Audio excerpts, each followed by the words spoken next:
runs America? I guess that's the $10,000 question, isn't it? Maybe it's the $10 billion question.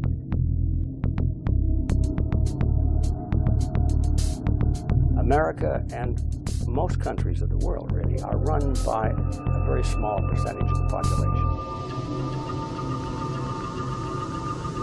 Not even the President of the United States. It's the money men.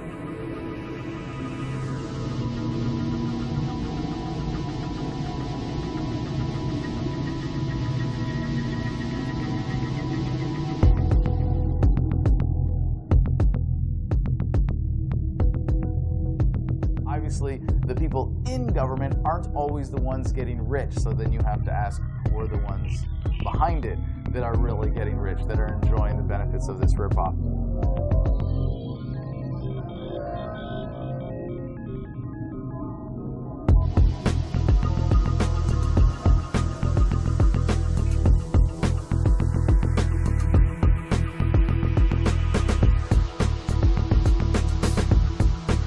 What happens if we slice through the back of that system? Set aside the system, you know, how you approach the power of the United States of America, how you lobby for a bill, how anyone can become president, how anyone can appeal to the people and ask for them to be voted into office. What happens if you go behind the scenes and just open the panel door and see how the system of power is really wired?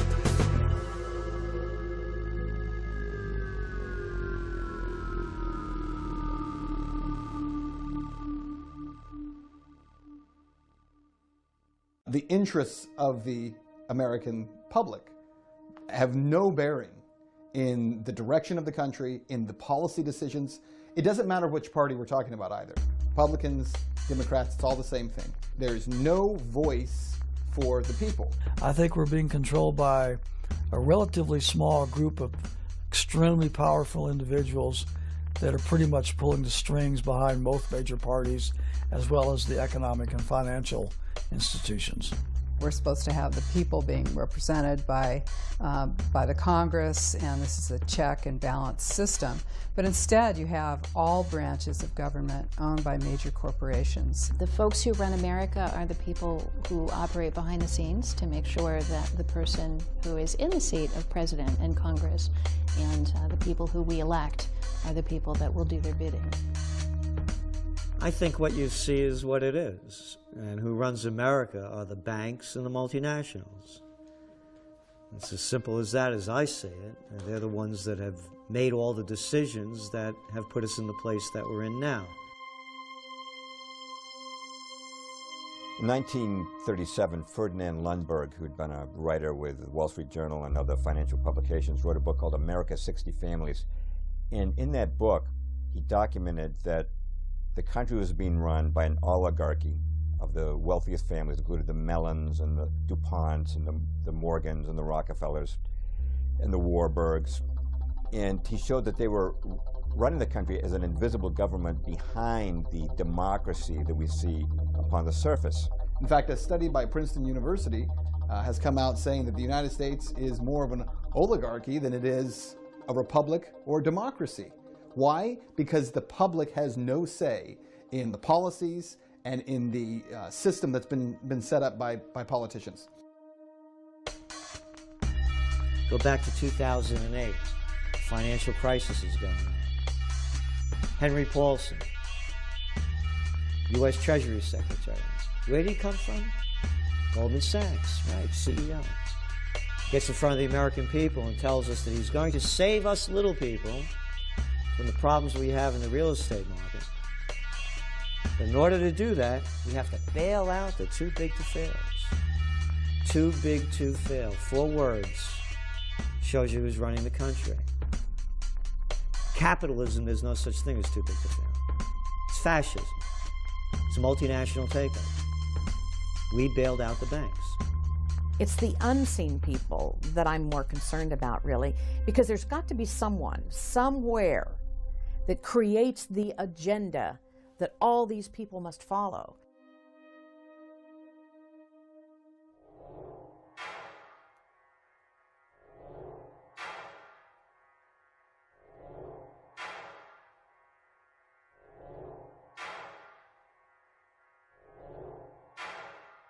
In the late 19th century, wealthy monopolists, most prominently John D. Rockefeller and J.P. Morgan, were growing in economic and political power. Americans were increasingly alarmed at Wall Street's domination of both the Democrat and Republican parties. This led, in the 1890s, to the formation of the grassroots Populist Party. The Rockefeller-Morgan axis decided to distract Americans with a new enemy: Spain. The choice was not coincidental. Spain ruled Cuba, which by the 19th century had become the world's richest colony and largest sugar producer. National City Bank coveted Cuba's white gold as a complement to Standard Oil's black gold.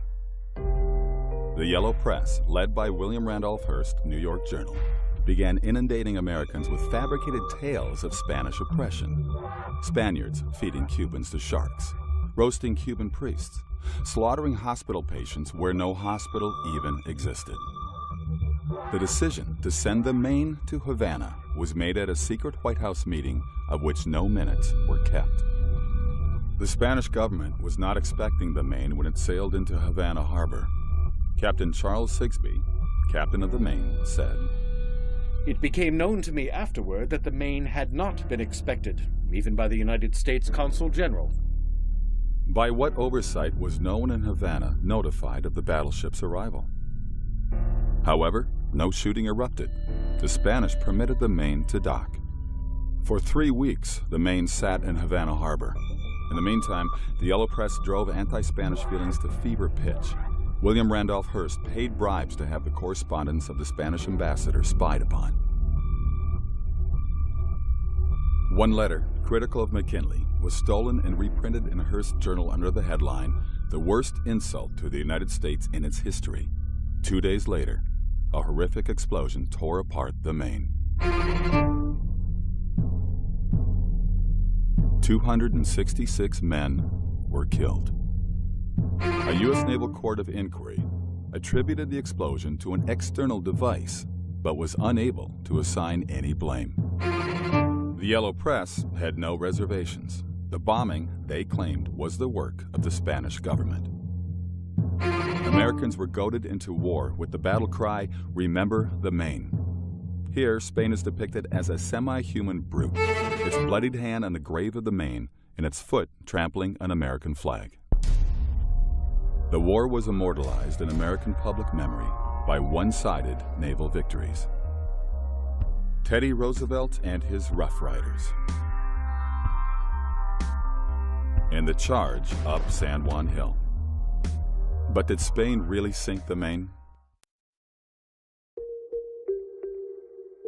All Spanish documents reveal that Spain wished to avoid war with America at all costs. Her mostly wooden navy could not hope to compete with the modern U.S. Navy, which consisted increasingly of steel ships. Admiral Cervera, who commanded Spain's Atlantic Squadron, warned his government of our lack of everything that is necessary for a naval war, such as supplies, ammunition, coal, provisions, etc. We have nothing at all. A provocative act against America, such as sinking the Maine, was clearly the last thing desired by the Spanish. But who did want to sink the Maine? Detectives often solve crimes by examining who profited from them. To help finance the war, the Rockefellers' National City Bank loaned the U.S. government $200 million. No income tax then existed.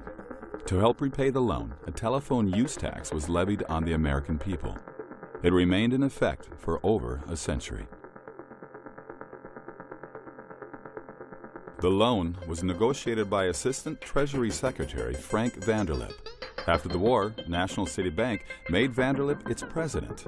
In that capacity, as we will see, he participated in the infamous Jekyll Island meeting, where the Federal Reserve Bank was secretly created.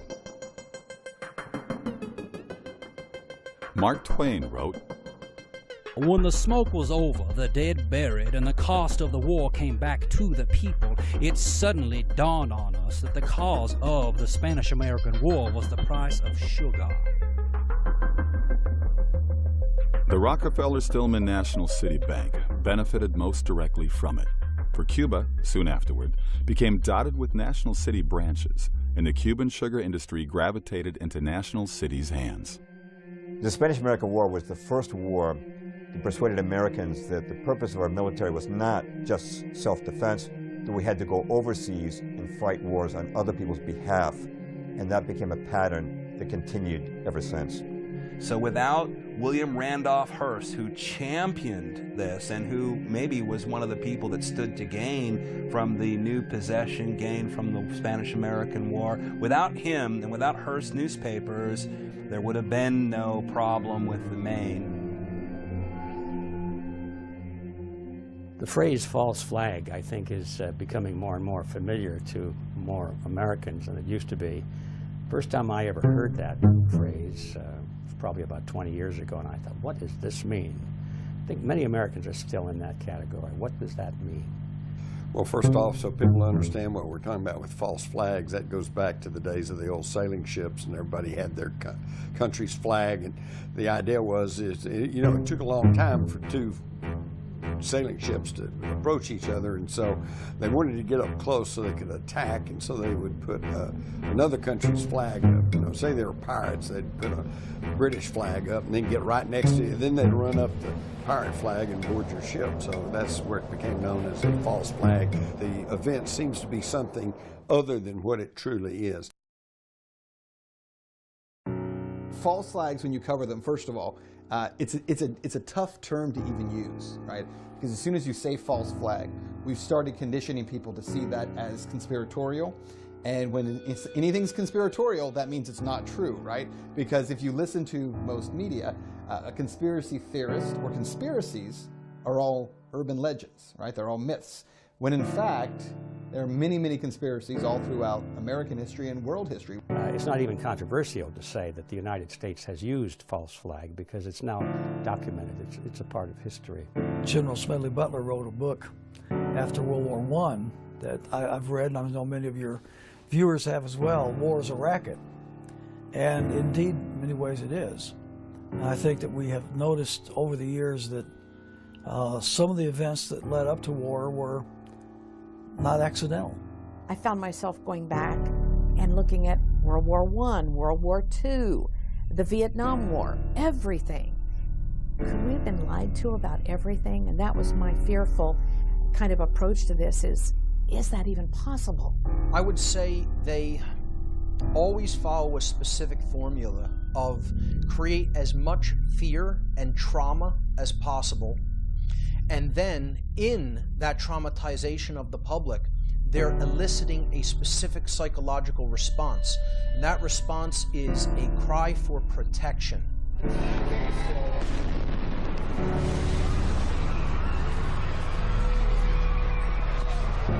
False flags have always been necessary to generate the kind of fear of outsiders or the imagined enemy that governments need in order to support the ridiculous policy of war in the first place. Stage one is brute force.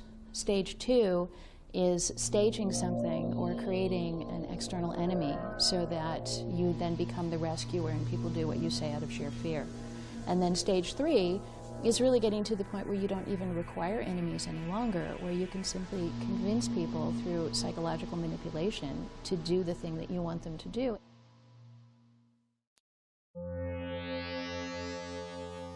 (1915). World War I is underway. Britain is at war with Germany. America has not yet joined the conflict. May 7th. A British ocean liner, RMS Lusitania, is on her way from New York to England. Nearly 200 Americans are among the passengers. 2:10 p.m., off Ireland's southern coast, a torpedo from a German U-boat strikes the Lusitania.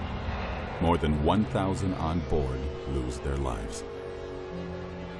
On both sides of the Atlantic, the public is told the Germans sank the Lusitania simply to kill women and children. The tragedy fans outrage and moves America closer to declaring war. In propaganda, Germany replaces Spain as the ape.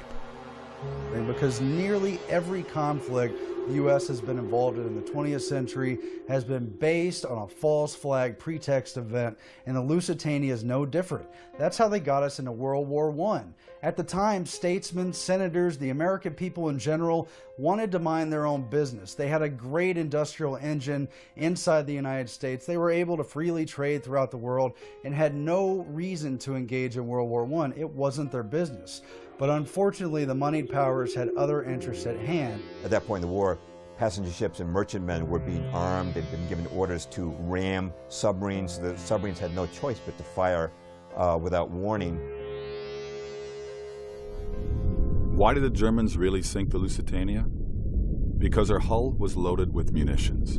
6 million rounds of rifle ammunition, over 50 tons of shrapnel shells, and more than 60 tons of military explosives, including aluminum powder and gun cotton. The Lusitania was struck by a single torpedo, followed moments later by a massive explosion. The mighty ship disappeared beneath the waves in just 18 minutes. At the U.S. hearing investigating the incident, a critical piece of evidence went missing. President Woodrow Wilson ordered that the Lusitania's original manifest listing her munitions be hidden in the archives of the U.S. Treasury. Even more significant, evidence the Lusitania was deliberately sent to her doom. That the Lusitania was hauling munitions to the British that were going to be used against Germany in the war. And so the Germans took it out of the game. Prior to the incident, Winston Churchill, then head of the British Admiralty, had ordered a study done to determine the political impact if the Germans sank a British passenger ship with Americans on board. President Woodrow Wilson's top advisor, Edward Mandell House, was in England at the time as Wilson's emissary. In the morning, on the day the Lusitania sank, House met with Edward Grey, Britain's foreign minister. House recorded. We spoke of the probability of an ocean liner being sunk, and I told him if this were done, a flame of indignation would sweep across America, which would in itself probably carry us into the war. House and Grey then met with King George V at Buckingham Palace. House wrote, We fell to talking strangely enough of the probability of Germany sinking a transatlantic liner. The king said, Suppose they should sink the Lusitania, with American passengers on board. That afternoon, the Lusitania was torpedoed. The British Admiralty had been well aware of a U-boat's presence in the South Irish Sea, from decoded intercepts of German naval communications and reports of the sub's activity in that region. Contrary to protocol, no warships were sent to escort the Lusitania, even though 4 destroyers were lying idle in the nearby port of Milford Haven. Commander Joseph Kenworthy, then in British Naval Intelligence, wrote, The Lusitania was sent at considerably reduced speed into an area where a U-boat was known to be waiting, and with her escorts withdrawn. 2 leading books in this affair are The Lusitania by British historian Colin Simpson and Room 40 by Patrick Beasley. Beasley, considered the leading authority on the history of British naval intelligence, wrote, I am reluctantly driven to the conclusion that there was a conspiracy deliberately to put the Lusitania at risk in the hopes that even an abortive attack on her would bring the United States into the war.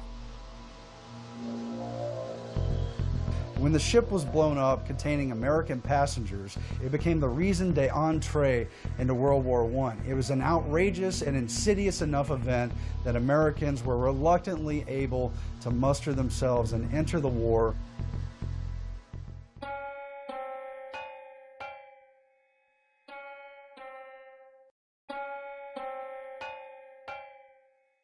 I think the most stunning example where there is so much historical evidence that no one even challenges anymore is the attack on Pearl Harbor. Every time that anniversary comes around, we focus on Pearl Harbor Day because we want people to know the truth and want them to stop buying into the lies. December 7th, 1941. The Japanese Navy attacks the United States fleet at Pearl Harbor in Hawaii, sinking or heavily damaging 18 naval vessels and leaving over 2,000 Americans dead. This is the event that propels America into World War II. I had pretty much the same view that most Americans have, and that it was a dastardly attack. As President Roosevelt said, it was a day of infamy, you know. And it goes down in history now for having been such a sad, sad time. December 7th, 1941, a date which will live in infamy. The United States of America was suddenly and deliberately attacked by naval and air forces of the Empire of Japan. Congress declares war, but the public wants to know why America was caught off guard. President Roosevelt appoints a commission to answer this question. The Roberts Commission was headed by Owen Roberts, a Supreme Court justice friendly with Roosevelt. The Roberts Commission declared that Washington officials had discharged their duties in an exemplary fashion. The fault for Pearl Harbor, it concluded, lay with their commanders in Hawaii, Pacific Fleet Commander Admiral Husband Kimmel and General Walter C. Short, the Army commanders in Hawaii. It's alleged these men failed to take adequate defensive and surveillance measures. The words dereliction of duty blazed on headlines across the country. Kimmel and Short were flooded with hate mail and received multiple death threats. It was claimed their negligence caused the deaths of thousands of Americans. Some members of Congress said the pair should be shot. Kimmel and Short, however, protested the Roberts Commission findings. Roberts had run an unusual hearing. Initially, evidence was heard without being recorded. Statements not made under oath. Kimmel and Short were denied the right to question witnesses or have fellow officers serve as legal counsel. The Commission's report omitted significant testimony. But we know behind the scenes that FDR knew quite a bit more. He was warned. And even behind that, FDR's shadow cabinet of advisors in the Council on Foreign Relations were provocating things behind the scenes. The American people were never meant to know the truth. In 1944, a congressional resolution mandated the trials. That August, the Navy Court of Inquiry and the Army Pearl Harbor Board convened. At these proceedings, the attorneys for Kimmel and Short presented proof that Washington had complete foreknowledge of the Pearl Harbor attack, but had withheld this information from the commanders in Hawaii. We needed one thing, which our own resources could not make available to us. That vital need was the information available in Washington from the intercepted dispatches, which told when and where Japan would probably strike. It is my conviction that action by the Navy Department at any one of these significant dates in furnishing me the information from the intercepted messages would have altered the events of December 7, 1941.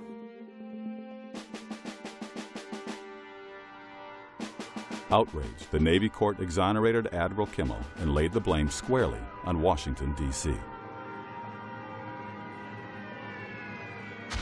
The Army Pearl Harbor Board concluded Washington had full foreknowledge of the attack. Its report closed with these words. Up to the morning of December 7, 1941, everything that the Japanese were planning to do was known to the United States. But the American people did not learn the results. The Roosevelt administration ordered the trial verdicts to be made confidential.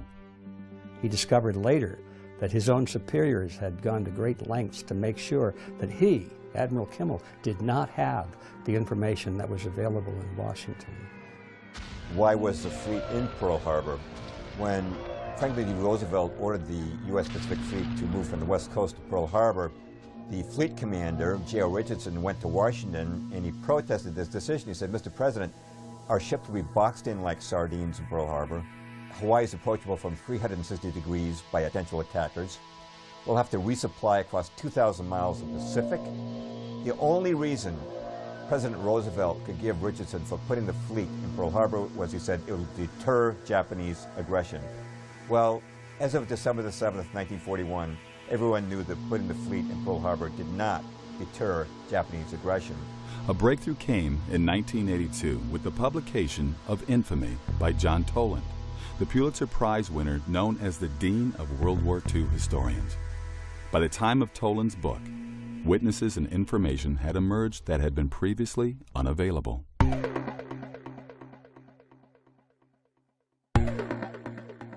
How did Washington know Pearl Harbor was coming? First, through decoded diplomatic messages. The Japanese used a code called Purple to communicate with their embassies and major consulates. Its complexity required enciphering and deciphering by machine. The Japanese considered the code unbreakable. But in 1940, U.S. Army cryptanalysts cracked it and devised a facsimile of the Japanese machine. As a result, U.S. intelligence was reading Japanese diplomatic messages, often on a same-day basis. Copies of the deciphered text were promptly delivered to President Roosevelt, as well as Army Chief of Staff General George Marshall and Secretary of State Cordell Hull. These messages revealed that the Japanese planned to rupture relations with America and had ordered their Berlin embassy to inform the Germans, their allies, that the breaking out of war may come quicker than anyone dreams. We were not going to go back into Europe because it had cost so many American lives in World War I, which was already dubbed the war to end all wars. Why would we possibly go back again when the American people knew full well it wasn't in their interest? Pearl Harbor was absolutely necessary because, like all Democrats, FDR ran on a non-intervention and no-war platform. There's absolutely no way that the people would have again been sucked into this meat grinder. So although that is not classically a false flag because the Japanese actually did the attack, it fits under that umbrella because we find out that the U.S. government wanted the Japanese to attack. They left certain ships all next to each other so they could be more easily hit and got the more expensive and newer and more capable ships out of there so that they would not become collateral damage. Brigadier General Elliot Thorpe was the U.S. military observer in Java, then under Dutch control. In early December 1941, the Dutch Army decoded a Japanese dispatch forecasting an attack on Hawaii. They passed the information to Thorpe, who was so alarmed he sent Washington a total of 4 warnings. Finally, the War Department ordered him to send no further warnings regarding Pearl Harbor. Duško Popov was a Yugoslavian double agent whose true allegiance was to the Allies. Through contact with the Germans, Popov realized the Japanese were planning to bomb Pearl Harbor. He notified the FBI. Subsequently, FBI Director J. Edgar Hoover stated that he had passed this information on to Roosevelt. Iowa Senator Guy Gillette and Texas Congressman Martin Dies also later stated they had received advance information concerning the attack, which they shared with the president. Roosevelt told them to leave it in his hands. In Day of Deceit, The Truth About FDR and Pearl Harbor, Robert Stennett proved from documents obtained through the Freedom of Information Act that Washington was not only deciphering Japanese diplomatic messages, but naval dispatches also. The most significant was sent by Admiral Yamamoto to the Japanese First Air Fleet on November 26, 1941. The task force, keeping its movement strictly secret and maintaining close guard against submarines and aircraft, shall advance into Hawaiian waters, and upon the very opening of hostilities, shall attack the main force of the United States fleet and deal it a mortal blow. The first air raid is planned for the dawn of X day. Exact date to be given by later order. Whether we're looking at something like Pearl Harbor, which is now an admitted false flag event, or it's an event that was clearly allowed to occur, it was known about, and no action was taken to prevent it or stop it. So that could qualify as a false flag event. Whether you're looking at an event that, like the Gulf of Tonkin, which was a fake false flag event. It was something that we were told occurred and actually didn't even occur. This has been called by some researchers, like David Icke, for example, as no problem reaction solution. You don't even have to have the actual physical event take place. You only need the perception of it to take place. In retaliation for this unprovoked attack on the high seas, our forces have struck the bases used by the North Vietnamese patrol craft. In many cases, these individuals who plan these events, they're playing chess while we're not even playing checkers yet. You know, we have to understand what they're doing. The event isn't as important as the underlying psychology that the event is done to elicit. And until we understand that pattern, we're not going to be streetwise to the technique. In the event of a further attack upon our vessels in international waters, we are to respond with the objective of destroying the attackers. You look at those Vietnamese, man, up in north. We better stop them right away. If we don't stop those communist North Vietnamese, they're going to take over South Vietnam, then Thailand, then Laos, and then Cambodia. And before you know it, those dominoes will be falling until they hit the shores of California. Now, you could say I sound like a lunatic for saying something so stupid. But that's what was being said back then, and I know firsthand because I was prime draft age of that time. These guys are professionals at it, and they know how to take advantage of it. And, of course, one of the most horrible ones in our lifetime was in August of '64 when Lyndon Johnson faked the Gulf of Tonkin. In 1964, Congress passed the Tonkin Gulf Resolution, authorizing President Lyndon Johnson to escalate the Vietnam War, to which he committed hundreds of thousands of troops. The justification given for the resolution was two alleged attacks on U.S. destroyers by Vietnamese torpedo boats in the Tonkin Gulf, August 2nd and August 4th, 1964. Johnson described the first attack as an unprovoked assault against a routine patrol. Actually, the destroyer was supporting a South Vietnamese military operation against the North. The second attack never occurred. Admiral James Stockdale, recipient of the Congressional Medal of Honor, was then a pilot stationed in the Tonkin Gulf. Later shot down, he spent 7 years in a POW camp.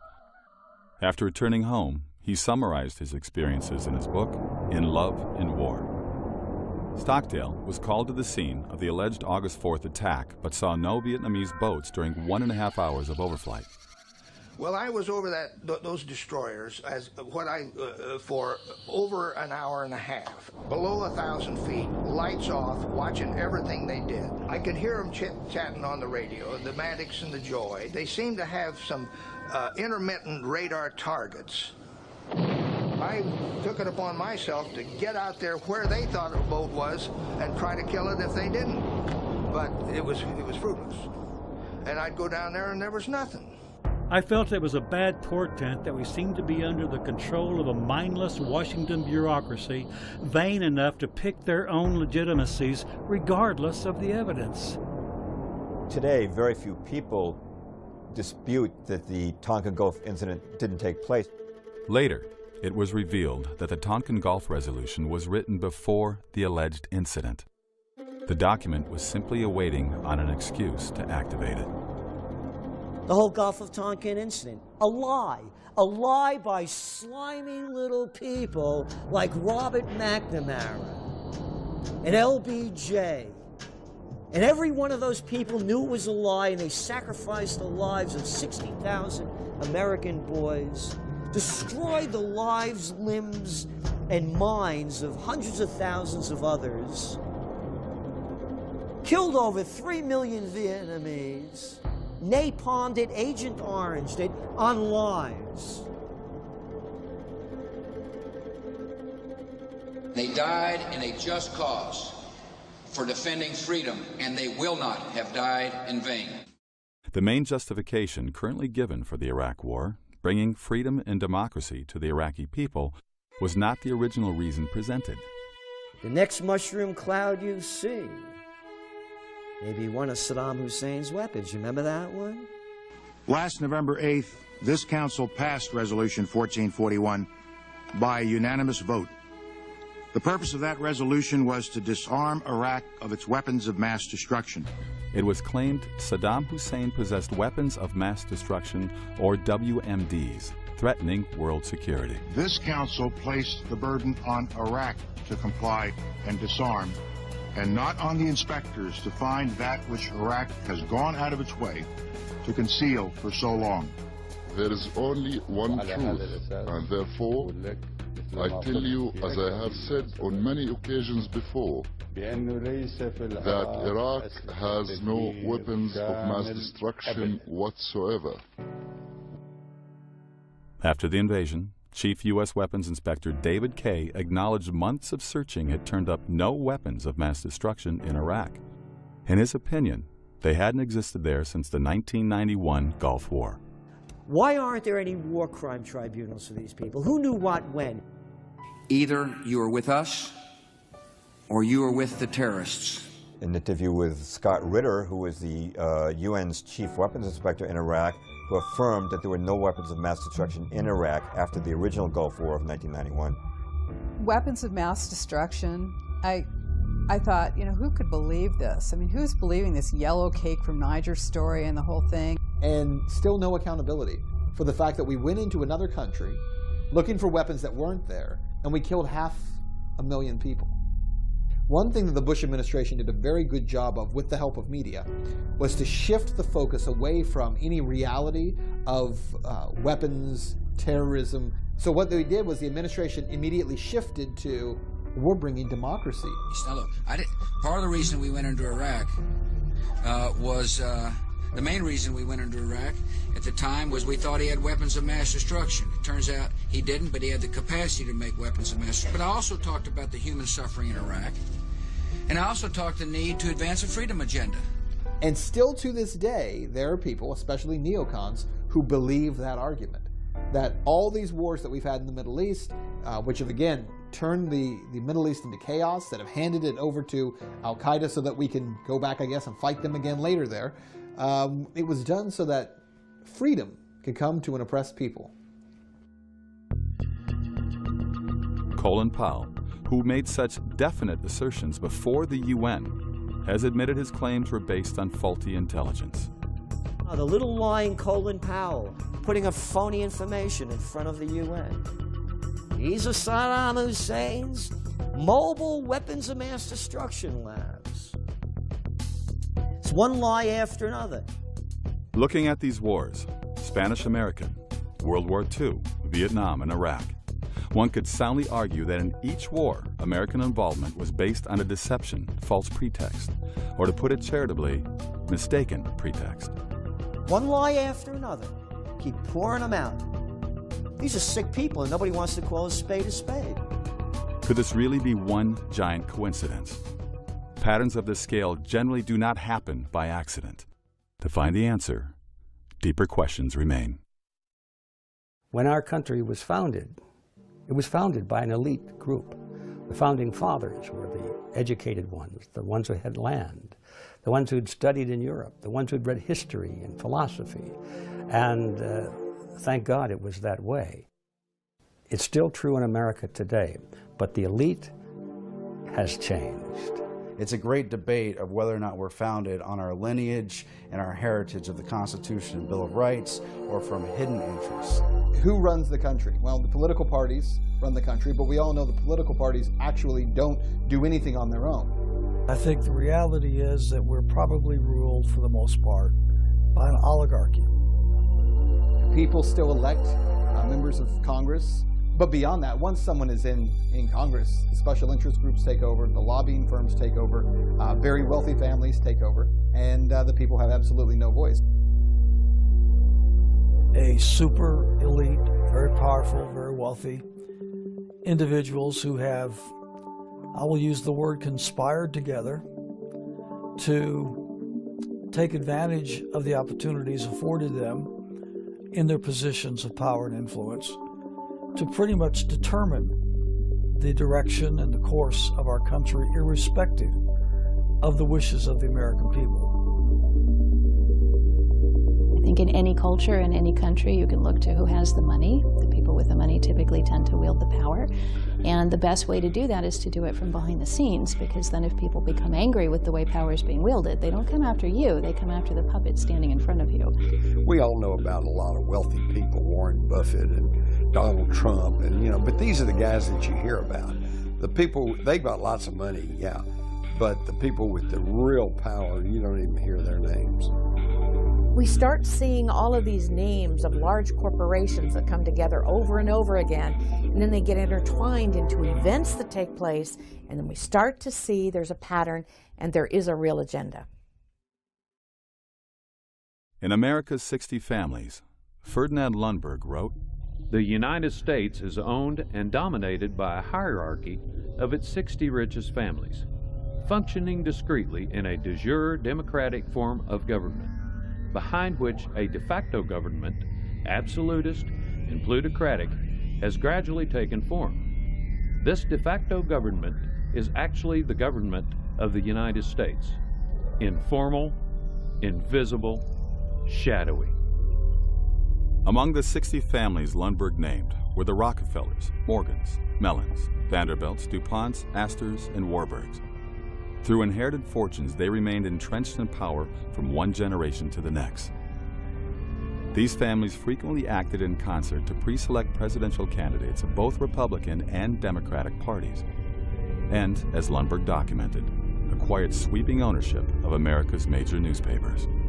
For the last several decades, let's admit, the powers that be have pretty much been the ones that have really made the decisions irrespective of the will of the American people. This power structure has been called the establishment.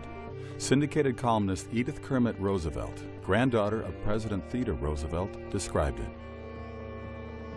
Establishment is a general term for the power elite in international finance, business, and government, who wield most of the power regardless of who is in the White House.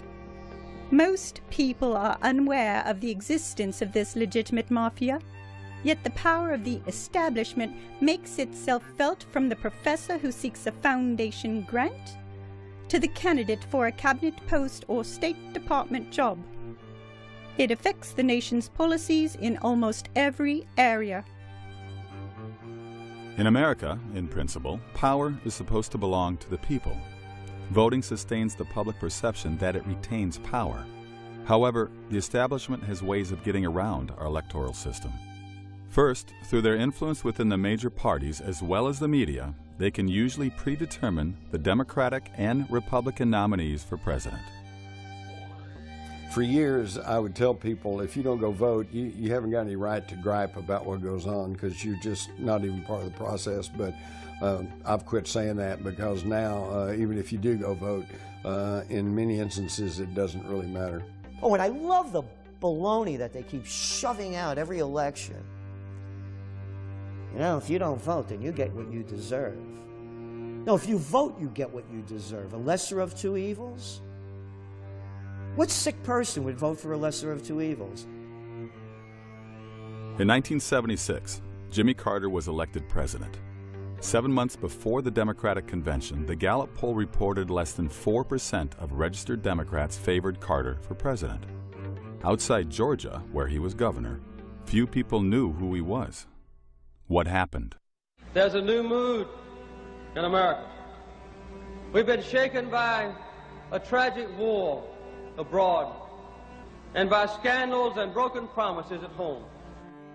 Carter received a media blitz, including adulatory pieces in the New York Times and a Wall Street Journal editorial declaring him the best Democratic candidate. The TV networks inundated the public with his image. Before the nominating convention, his picture appeared on Time's cover 3 times and Newsweek's cover twice. Time's cover artists were instructed to make him look as much like John F. Kennedy as possible. How did Carter acquire this media following? It began with dinner at the Tarrytown, New York estate of David Rockefeller. Present was Zbigniew Brzezinski, who helped Rockefeller found the Internationalist Trilateral Commission, and whom Carter would later appoint National Security Advisor. Senator Barry Goldwater said of this meeting, David Rockefeller and Zbigniew Brzezinski found Jimmy Carter to be their ideal candidate. They helped him win the nomination and the presidency. To accomplish this purpose, they mobilized the money power of the Wall Street bankers and the media controllers. Carter thus received the nomination. A similar process has anointed campaigns of other major party presidential nominees of the last few decades. The people have no real say, including in who is elected to office. in this country. I mean, consider this. In the United States, about 50% of the population are no longer affiliated with Republicans and Democrats. So 50% of the population is not voting for Republicans or Democrats. Tell me which national election, member of the House, member of the U.S. Senate, a president has been elected in the last 100 years who was not a member of one of those parties. Now, how is it possible that half the country isn't voting for Republicans or Democrats because they're not affiliated with those parties, and yet those are the only two options that we still have? I mean, I think that demonstrates to people how corrupt the system is, because you are literally kept from having any other option and any other choice. Because of the manipulation of the mainstream media, public education, most of the entertainment world as well as the political world, so many of the American people are sedated, and they do not engage in the areas in which they could make a difference. The good news is, I think we're hitting a tipping point where the people, you're now hitting critical mass, obviously, when you have 50% of the country that's no longer a part of it, where, you know, it just takes a very small minority now to really push things in a different direction. We had George Bush trying to get reelected, and John Kerry was his adversary, alleged. As it turned out, there was massive electronic vote fraud in one of the swing states, Ohio. It turned out that John Kerry actually won. It was given to Bush. A year or so later, there's a young law student down in the University of Florida, and John Kerry is speaking down there. And the law student had the cojones to go over and get in front of the microphone when they asked him, when they opened it to questions. And he asked John Kerry, how come he didn't make more of a squawk about this? And he says you won the 2004 election. Right. Isn't that amazing? Isn't that amazing? You won in 2004. It was obviously he won. It would have made the difference between not only him being president, but what a different party would be in, and it was a very powerful question. You know what the response was? John Kerry gave a little nod or something, because the next thing we know, there's a goon squad of about 6 that come and drag the young law student right out of the auditorium.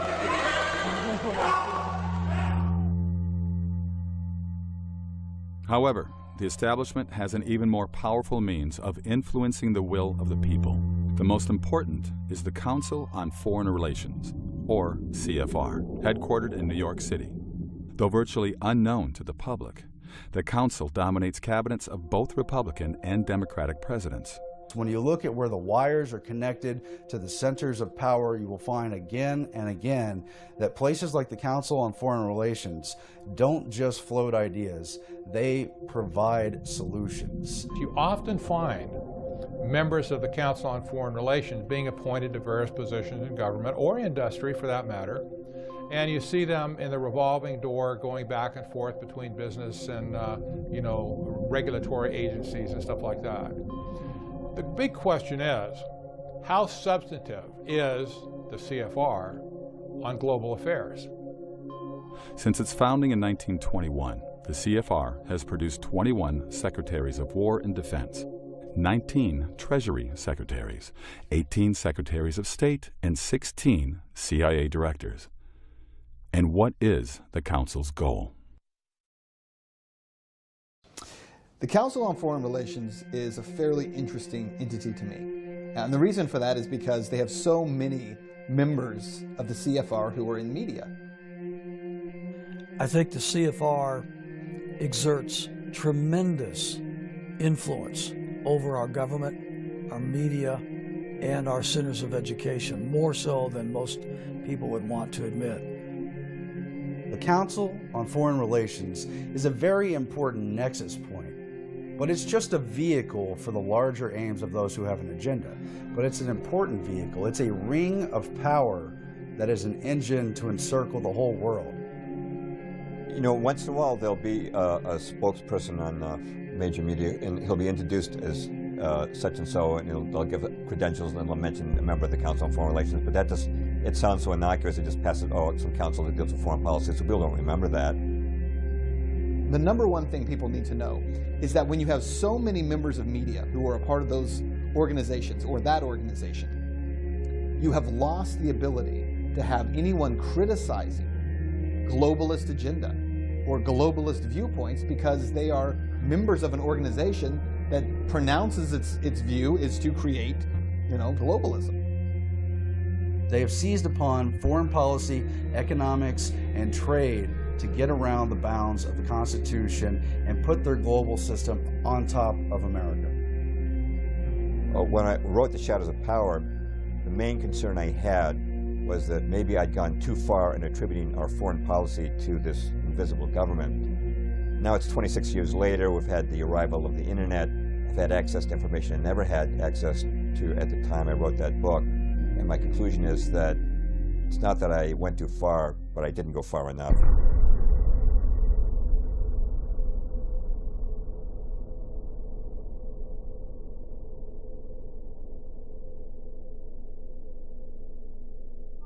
When the Council on Foreign Relations was formed and the decision was made at a dinner at the Majestic Hotel in Paris in 1919 after the bankers got the word that the Senate had rejected the Versailles Treaty, so we weren't going to become embroiled in the League of Nations. So there was an organization created. It was in Britain, it was the Royal Institute of International Affairs. In America, it was the Council on Foreign Relations, like sister organizations. These roundtable groups were put into formation to steer nations and steer their policies, rather than control them overtly through direct leadership.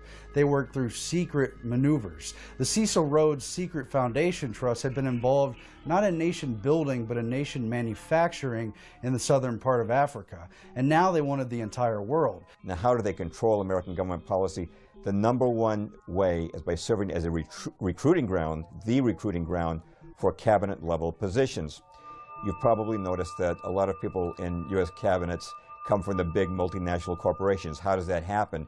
Well, the Council on Foreign Relations will invite executives from Citibank or Exxon or Halliburton or Bechtel into the council.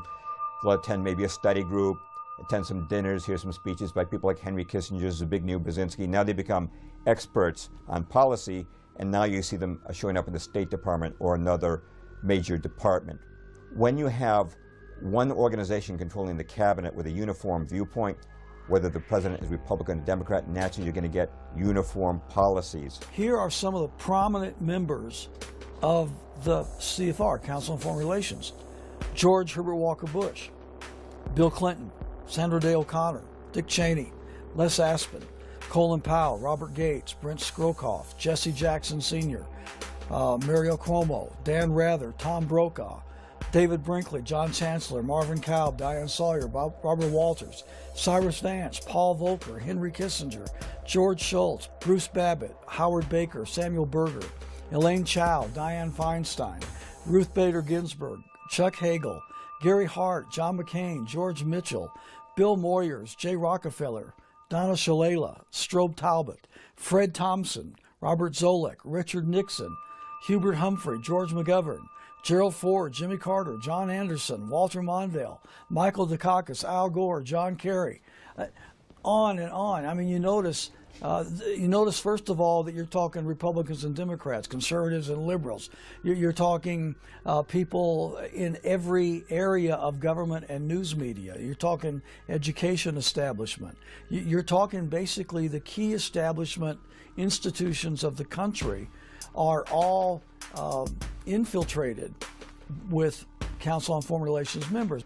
Why is this institution so powerful that no matter whether it's a Republican or a Democrat in the White House, they are going to fill their administration with members of the CFR? Admiral Chester Ward, former Judge Advocate General of the U.S. Navy, was a CFR member for 16 years. Before resigning in disgust, he stated the Council's objective. Submergence of U.S. sovereignty into an all-powerful one-world government. This lust to surrender the sovereignty and independence of the United States is pervasive throughout most of the membership. This is a man who was also invited to become part of the CFR and was a member for a few years until he recognized what the CFR was all about. After finding that out, he withdrew his membership from the CFR, and then he did his best to inform the American people as to what the CFR was all about. The Council's journal, Foreign Affairs, has pushed for world government for over 90 years. In its first year of publication, 1922, it declared, Obviously, there's going to be no peace or prosperity for mankind so long as it remains divided into 50 or 60 independent states. The real problem today is that of world government. When you put all of that together, you recognize that the CFR, the Trilateral Commission, is nothing more but an elaborate attempt to, as they say themselves, make an end run around national sovereignty, diminish the independence and autonomy of the United States, and merge it into this global governing institution that they, of course, foresee themselves running.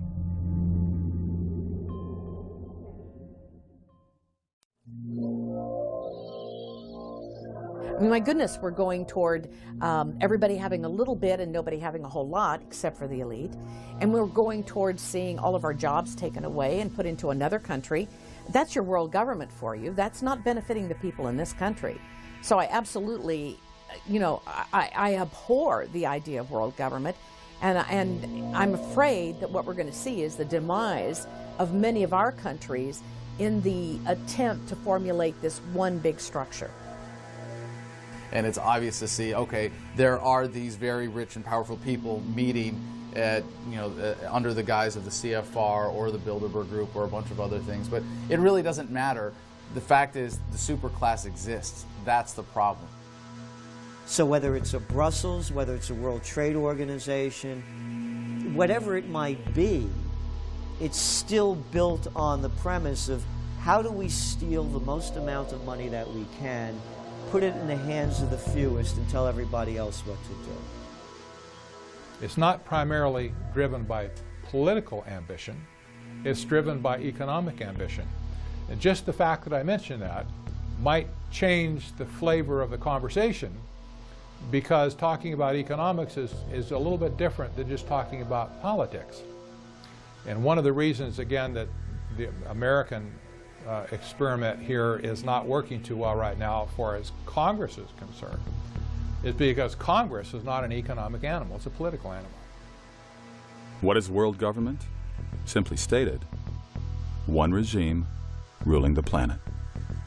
I don't think anything's intrinsically wrong with the one world government. In fact, I think obviously we are just one humanity, and eventually we're going to get to that.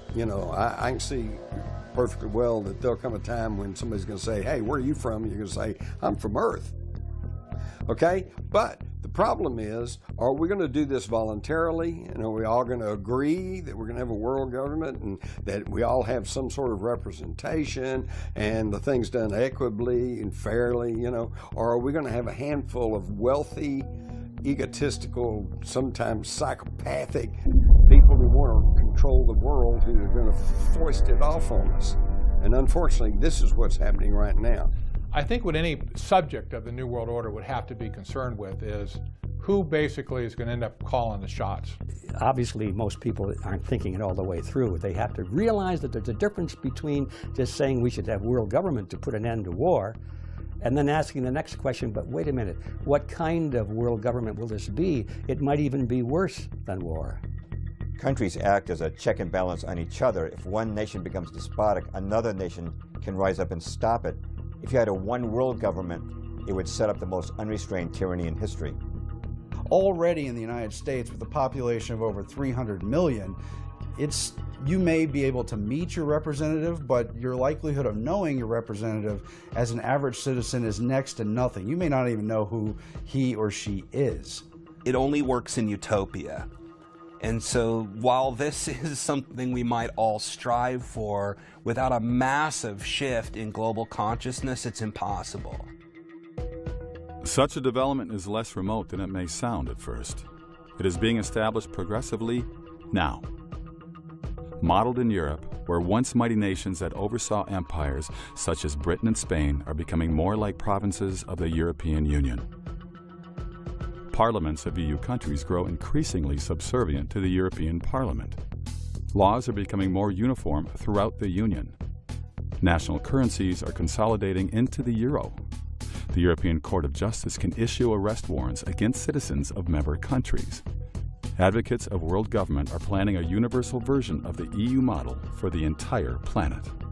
When you give up your identity as an individual nation, what you're essentially doing is giving up the identity of your people and the individuals within your society. Now they're just part of this kind of globalist worldview, and they don't have value anymore. So when we see what's happening in the Veneto region, when we see Scotland now saying that they are looking for independence, when we see Catalonia saying they want independence, if you believe in individual liberty, you should celebrate those movements, because what those entities are essentially saying, as people, as individuals, we believe that we're more than just a member of your larger European Union, your larger global union, and instead we want to be able to create goods and services, be paid for our labor, be paid for our work, and if we have to pay taxes, we should see a return on those taxes within our own communities. In a globalist world, you never see that return.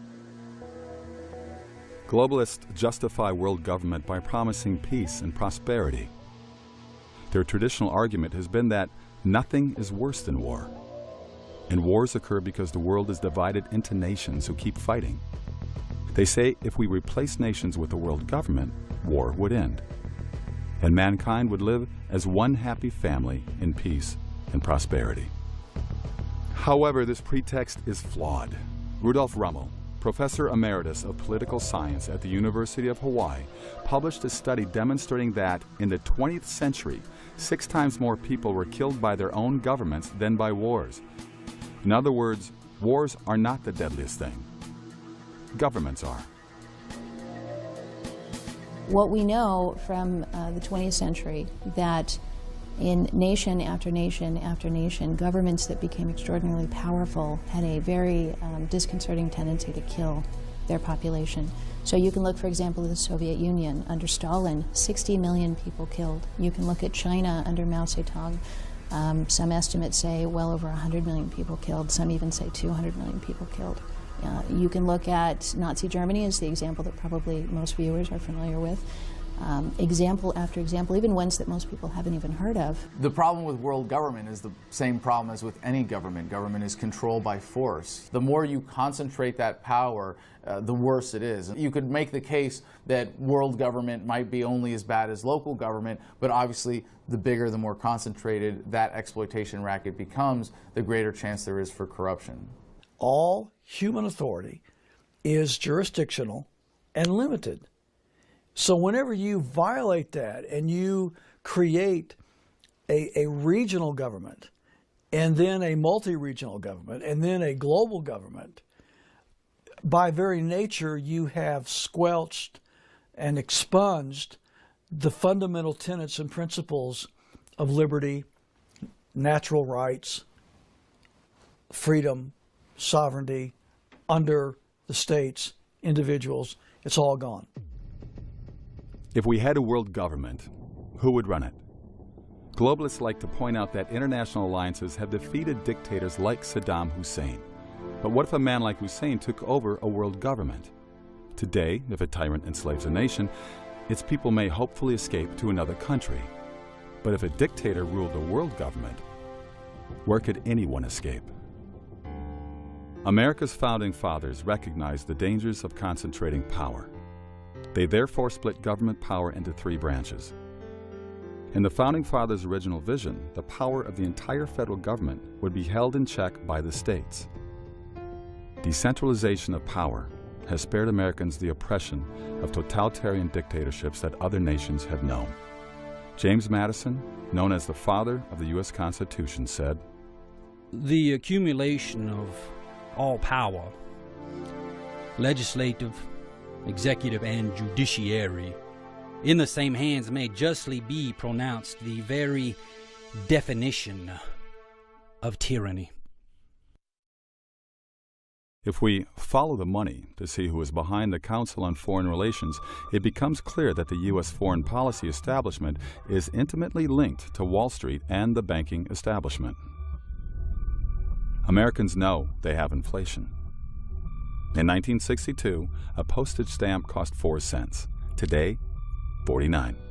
A candy bar cost a nickel in 1962, now around $1. Since 1913, the dollar's purchasing power has declined over 95%. Inflation is not inevitable. This graph depicts American price levels since 1665. There was no net inflation for the first 250 years. Inflationary blips occurred as during the American Revolution, War of 1812, and Civil War, when the United States printed large quantities of money to pay for those conflicts. Increasing the supply of money diminishes its value, making prices rise. But notice after the wars, money always returned to its normal value. A dollar was worth the same in 1900 as 1770. During World War I, our currency inflated, but instead of resuming to its normal value afterwards, American dollars, stable for 250 years, began rapidly and permanently losing value. This change came from one factor: creation of the Federal Reserve Bank in 1913. The Federal Reserve is the most important part of the American government's racket of exploitation, and that's important to remember, that it's not about the wars, it's not about the police state, it's not about the business regulations. Those are all how. The why is power and money. Time to pay attention, because the Federal Reserve has taken over the engine of the country and completely made it subservient to interest other than the actual country. First off, it's not federal, and second off, it has no reserves. Okay, so the whole thing's a fraud to begin with. The Constitution gives the Congress the power to coin money, but we've lost that by giving our power to a private corporation. Janet Yellen is current chairman of the Federal Reserve Board. She was preceded by Ben Bernanke and Alan Greenspan. The Fed chairman has been called America's economic czar, largely because the chairman and board set U.S. interest rates, which impacts the stock market. If interest rates rise, CDs and other interest-bearing securities appear more profitable, causing money to flow away from the riskier stock market. However, when interest rates fall, investors tend to favor stocks. Janet Yellen, the Fed chair, the new Fed chair, is going around saying that she will continue these policies of this quantitative easing, as it's called, which is essentially just the printing of money, and they're going to continue it until they can get the unemployment rates down. And she gives examples.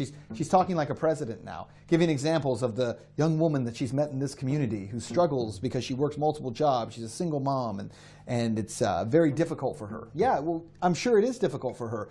But what no one ever tells you in media is that the reason that we have so many people struggling in this country is due in large part to the Federal Reserve Bank. People who are closest to the money are the ones who get the greatest benefit.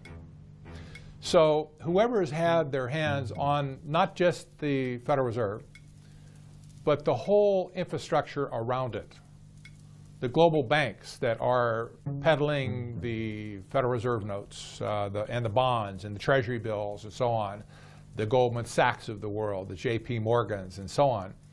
These companies and these individuals have consistently gotten rich beyond anybody's wildest imagination.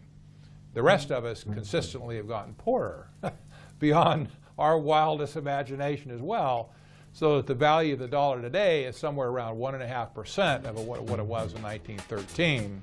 You know, the United States dollar, the Federal Reserve note dollar, has lost 98% of its value in the last 100 years. So if, number one, your first mandate is to protect the value of the currency, you failed. The second mandate on unemployment, as I mentioned, when the Fed chair is talking about this family that's in need and she wants to help them, how does the Federal Reserve help them? By holding interest rates low? That doesn't help families. That doesn't put food on my table. If anything, it makes it more difficult because there are more people out there saying, well, then you should go get a loan right now, borrow more money right now. As has been stated in history, you know, whoever controls the money controls. Again, it goes back to the money. It's not a world government, it's the bankers in charge. And again, the distribution of wealth right now in the United States, as everyone knows, is worse than it was at the Gilded Age over 100 years ago. They are creating currency out of nothing with absolutely no value to it, promising us that, number one, this will lead to greater wealth across the nation, which it's proven it cannot do. And number two, it will also create employment, which it cannot do. The Federal Reserve has the power to issue and create currency, but this gives it an inside track to give money at very low, if any, interest rates to its member banks, to the members of the oligarchy who control that bank. Meanwhile, it loans money to the country at interest, making incredible profits and making certain that the United States can never be sovereign again so long as the Federal Reserve exists. Thomas Jefferson, in a letter to one of his friends after he was out of office, he said, whenever public servants are paid by something other than what the people produce, the roles of master and servant are reversed. With the central bank, everything becomes consolidated in the hands of the few. Goes back to, again, 4 simple words. Too big to fail. Central banks, look what they've done. They're robbing the people right in front of everybody's eyes as we speak.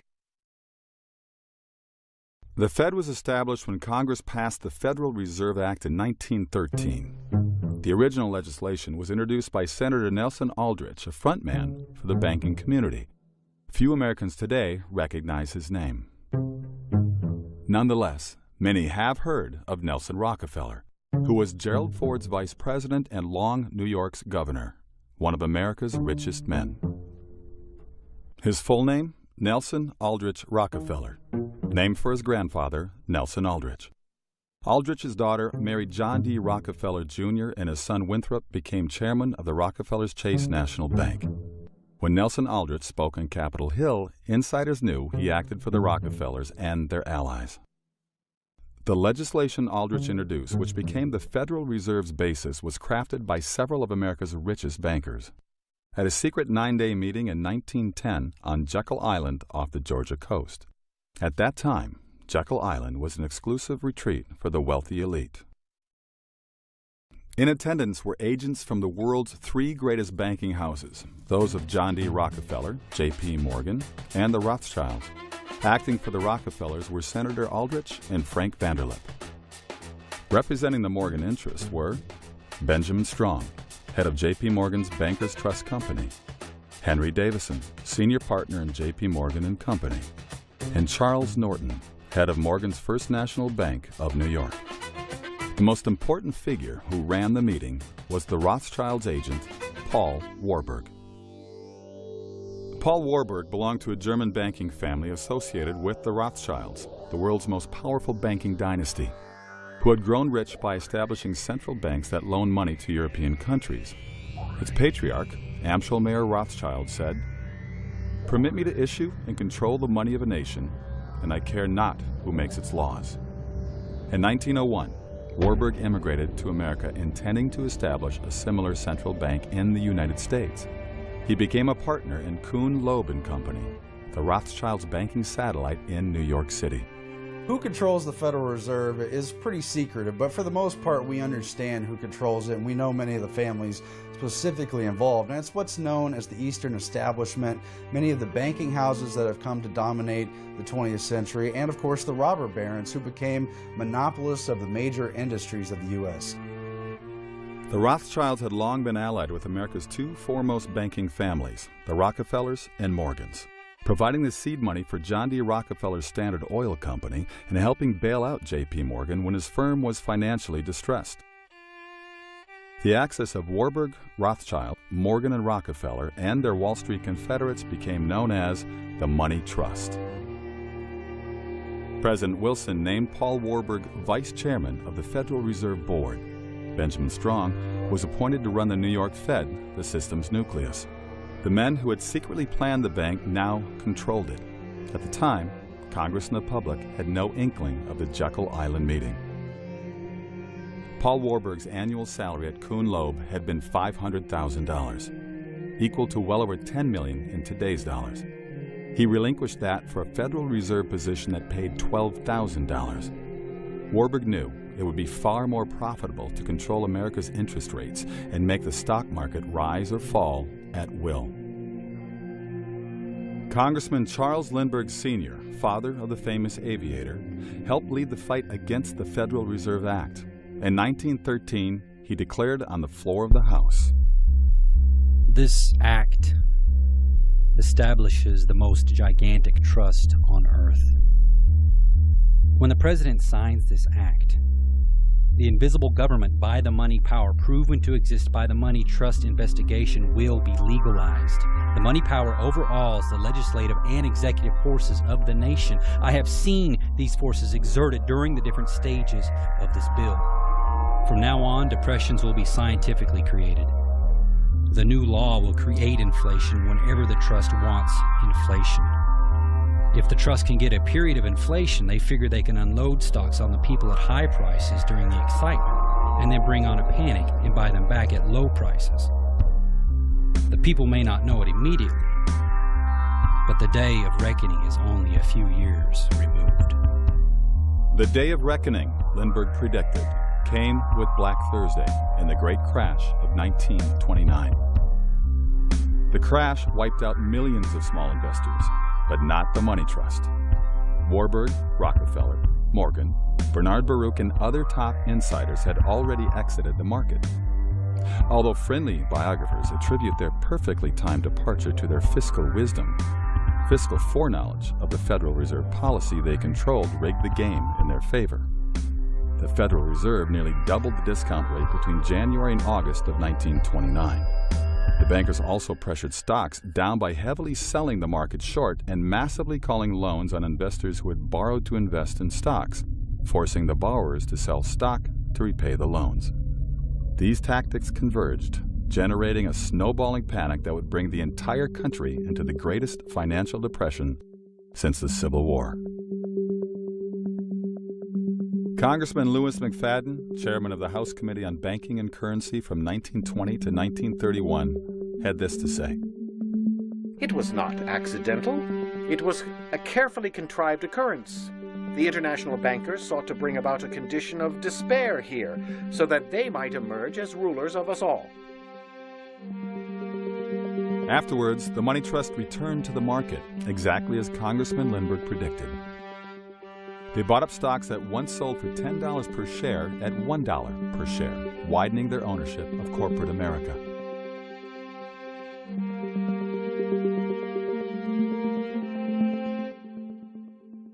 Well, the Fed affects prices by devaluing the dollar. So every time you devalue the dollar by a little bit more, it costs that much more to purchase a good. When I talk to people who are struggling with the value of their money, and they talk about the need for a minimum wage to be higher, for instance, because they say, well, we've got to make more. We're not making a living wage. What they never seem to connect is the fact that part of the reason they don't make a living wage is because the value of what they're being paid continues to drop. It's not what the young people are doing wrong. It's what's been done to them. When great-grandpa came here in 1900, there was no income tax back then.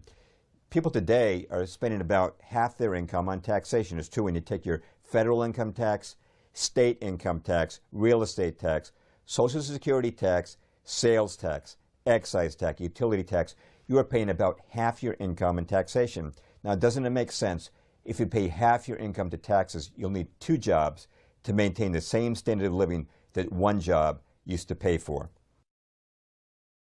So if you understand who these people are, and you understand what their mission is and how they think and what their ideology is, then most of the mysteries of the modern world, of how come we're getting into this mess, or why are we doing this and so forth, they become easy to answer. If you don't understand that little twist of that word, really runs America, it's not the voters, then all of these things remain a mystery to you. Who's the guy that deregulated the Glass-Steagall Act and the banking acts that were put together in 1933, following the crash of '29, because of what Wall Street and the banks did? Robert Rubin, under Clinton. Where was he from? Goldman Sachs. Who's the head of the European Central Bank? Mario Draghi. Where's he from? No. European director of Goldman Sachs. Who's the fellow that's running the Bank of England? Mark Carney? Oh yeah, him. Where's he from? Goldman Sachs. And it's the bankers, it's the heads of international corporations, it's the existing power structure. And people say, well, if we don't have government, we won't be protected from the evils of rich people. And it's like, no, I'm sorry. When you have a government, what you have done is put an army of enforcers at their disposal. The United States is run like a major corporation. The 20th century in the United States has been one of centralization, as it has been around the world. It's partly due to the rise of technology, and it's partly due to the consolidation of these banking powers. So who really runs America? The global money paradigm really runs America, but the people, if they have consensus, and I think we can give several examples, the global food revolution is certainly one example where you see people from Occupy Wall Street and people from the Tea Party, people from all different segments of society coming together to say we want clean food. And you notice that this is maybe one of our most successful endeavors. So I like to think the truth is that the people and consensus run America, but if we don't do it and we don't spend time doing that, then the global money paradigm runs America like they run everywhere else. So it's killing everybody. It's costing everybody to live more, and everyone's earning less. The numbers don't lie. The numbers are there for everybody to look at. Median household income is below 1999 levels. Kids with college degrees, half of them have jobs that only require a high school education. They're robbing us right in front of our eyes, and you have slime-ball politicians and prostitutes on these business shows that keep the lie going. Too big to fail. What's going to kill the dollar is when people realize that it's a system of exploitation that funds oppression, that funds wars, that funds the police state, that funds all of the regulations that are keeping you from being able to conduct your business the way that's going to make you happy, and they abandon it. That's what's going to kill the dollar. Hey, the power's in our hands. Now that we know what the game is they're loaning our own money at interest and putting us in debt so far that this country will crash. Bad austerity will come to this country. This is right off the IMF's, World Bank's plans to go in and wreck countries. The chickens have come home to roost. But don't call for the end of the Fed unless you have a pretty clear idea, some kind of consensus of what we're going to have in its place. The Federal Reserve itself does not have absolute autonomy to act as it wants within the global system. It acts according to the international body of the Bank for International Settlements. The Federal Reserve, by default, inherits some of that secrecy, if you will. And we'll never know what happens, what really goes on inside the Bank for International Settlements, much less the Fed. What can be done about it? Well, not a whole lot unless Congress gets off their hands and does something about it. The most significant mechanism for forcing the US dollar on the American people and on the world as the world reserve currency is through requiring it for payments of taxation. And you can't pay your taxes even if you're engaging in barter. You're supposed to be reporting all of that. You're supposed to be paying your taxes in US dollars. So there's an inherent demand for that. There are certain things you can only use dollars for, and therefore it becomes the dominant currency. And there are some things that you really can't avoid it for. You know, if you want to park on the street here, you know, you got to put coins in the meter. If you, are doing something in your life that exposes you to a tax liability, that means you've given the government an excuse to steal from you that is generally accepted by their enforcers. Yes, I understand there's no way around it, but there's a very simple way that you can opt out of the system by doing as much as your economic transactions as possible in non-dollar denominated currencies, either gold, silver, or what's really exciting now that's opening things up is cryptocurrency, Bitcoin being just the first of many. In January 1919, 2 months after the armistice, the delegates of the victorious powers arrived in Paris for the peace conference to draw up the terms to be offered to the defeated countries. In all, the representatives of 27 nations attended that conference. Who did Wilson appoint to head the American delegation to the peace conference? Paul Warburg, who he'd also named vice chairman of the Federal Reserve. How could Warburg, a recent immigrant, be the only person qualified for this critical position? Who did Wilson bring to Paris as chief economic advisor? Bernard Baruch, to whom he made all those campaign pledges. As always, the president was under the watchful eye of Edward Mandell House, the banker's frontman. Wilson did not invite any leading Democratic Party members to Paris. Not one senator or congressman accompanied him. Only the bankers and their entourage. At this conference, Wilson presented his famous 14 points. The most important of them called for establishing the League of Nations. Many people think he invented the League, but it originated with House and the bankers. Ray Stannard Baker, Wilson's official biographer, said, "Practically nothing, not a single idea in the covenant of the League was original with the president." Charles Seymour, House's official biographer, said, Wilson approved the House draft almost in its entirety, and his own rewriting of it was practically confined to phraseology.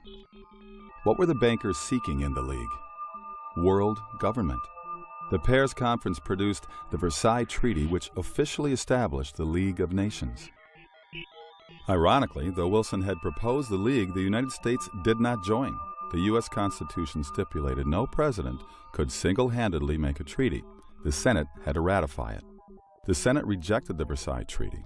Americans had helped win the war, but saw no reason to join an organization that might infringe on their sovereignty. When news of the Senate vote reached Paris, the bankers reacted swiftly.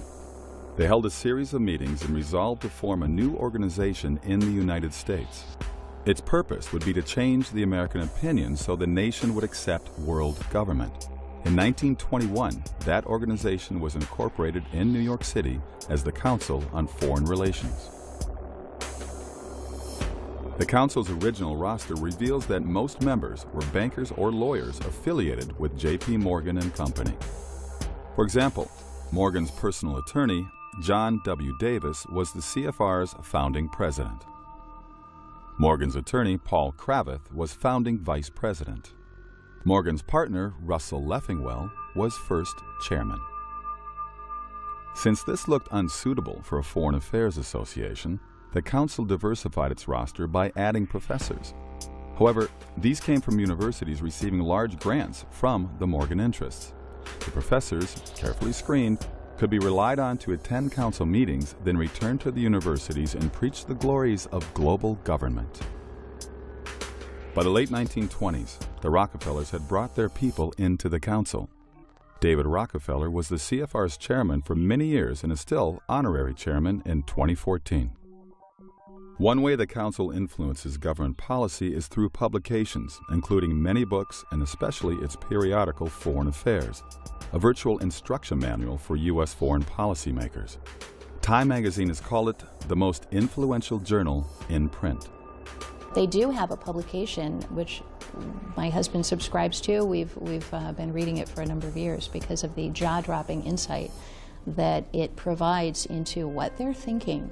And they don't mince words in there. They will come right out and say that we need to have this form of control, we need to do this form of manipulation, we need to convince people of these certain sets of beliefs. And you read this, and it's written in a very highfalutin, erudite, academic kind of a style. So you have to get past that to really get to the gist and the meat of what's being said.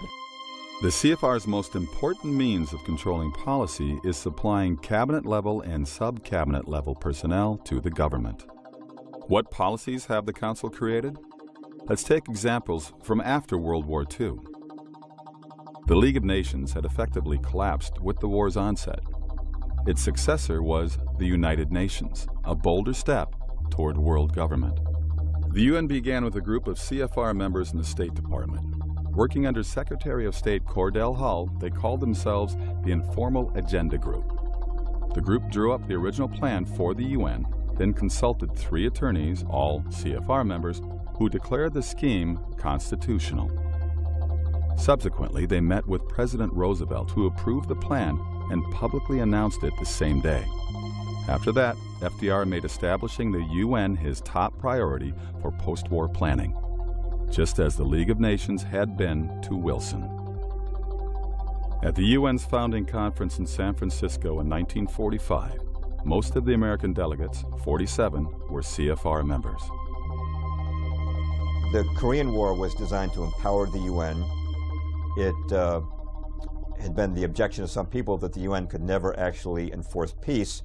And so, since the very first plank of the UN Charter says it's there to secure peace, this war was designed to validate the UN as peacekeeper. Even though 90% of the troops were American, it was said to be a UN action. And it was also a way of bypassing the Congress. We have never had a declaration of war since World War II. Once we got to the UN, that was it. Harry Truman sent troops to Korea without so much as consulting the Congress. By instituting policies through, for example, the United Nations, they're able to say, here's something we want to happen to every single person on planet Earth. And I'll give you an example. A couple of years ago, Desmond Tutu, Bishop Desmond Tutu, came out in support of a United Nations plan to number all the children. Their concern was that not all of the kids being born on planet Earth were making their way into a government database where they were being numbered and tracked. And so they came out with a program called PLAN that the phrase for this was, or their buzzword was, write me down, make me real. America's post-war program of aid to Europe, the Marshall Plan, was allegedly the brainchild of General George Marshall, who proposed it in a Harvard commencement speech. In reality, it was not conceived by Marshall, but by a CFR study group with David Rockefeller as secretary. They originally intended President Truman to announce the proposal and call it the Truman Plan. However, after deliberating, they decided that Truman, a Democrat, might not win the support from congressional Republicans. Marshall, a CFR cohort, was chosen to reveal the plan because, as a military figure, he would be misperceived as politically neutral and win bipartisan support. The strategy worked. The Marshall Event is one of those things that people will recognize from the history books, but you read a basic summary and you gloss over it. But it has huge importance for the building of the global system that happened in the wake of World War II, when essentially power was up for grabs, and in fact had been negotiated ahead of time. The Marshall Plan was just another giant welfare plan. It weakened America financially, certainly designed more for control of these little nations that they were rebuilding, a lot more than it was to help them. Americans were told the funds were for Europe's needy. They were not told, however, that the goods their tax dollars purchased came mostly from multinational corporations linked to the CFR. The Marshall Plan was even more sinister. Unknown to most Americans, Europeans paid for Marshall Plan goods with printing press money called counterpart funds. CFR member John J. McCloy, appointed High Commissioner to Germany, was in charge of this cash. He was approached by Jean Monnet, renowned as founder of the Common Market, predecessor of today's European Union. Time called him the father of Europe. In 1947, Monnet sent agents to McCloy, who put millions of dollars in counterpart funds at their disposal. This money jump-started the movement for European unity. It financed common market propaganda and a European Union youth movement, as well as schools that would promote European consolidation. The Council of Europe's first meeting in 1949 in election campaigns of favored candidates. Journalist Richard Rovere called McCloy chairman of the establishment, an insider's insider. When he returned to the U.S., he became chairman of both the Council on Foreign Relations and the Rockefellers' Chase Manhattan Bank. McCloy was also second president of the World Bank, which, like its sister, the International Monetary Fund, or IMF, was started at the Bretton Woods Conference. The Bretton Woods Agreement, where the IMF and World Bank were created, also created a reconstruction vehicle for Europe, which allowed the financial investments to flow through the central banks of choice and flow outward to what became American firms who got most of the business to rebuild Europe. It came with strings attached, and most of the European countries were under the yoke of U.S. command during the Reconstruction phase of what was known publicly as the Marshall Plan, but privately was concocted by the Wise Men, a group of very influential foreign policy people who are all members of the Council on Foreign Relations, and many of them also members of Skull and Bones. World War II was really about reshaping the world, giving birth to one version of the New World Order, which would be remade over and over again. As with the Marshall Plan, the motive was never charity. After World War II, the New York banks wanted to continue loaning money to governments. However, what if war-torn nations had difficulty repaying? A fall guy was needed to guarantee the loans: taxpayers. The World Bank and IMF gave carte blanche to the private banks, who could now make virtually any loan, however foolish, to foreign governments. If the government could not make an interest payment, the IMF or World Bank would bail them out with taxpayer money. Billions of 1944, 45, 47 taxpayer dollars were poured into the construction of Europe.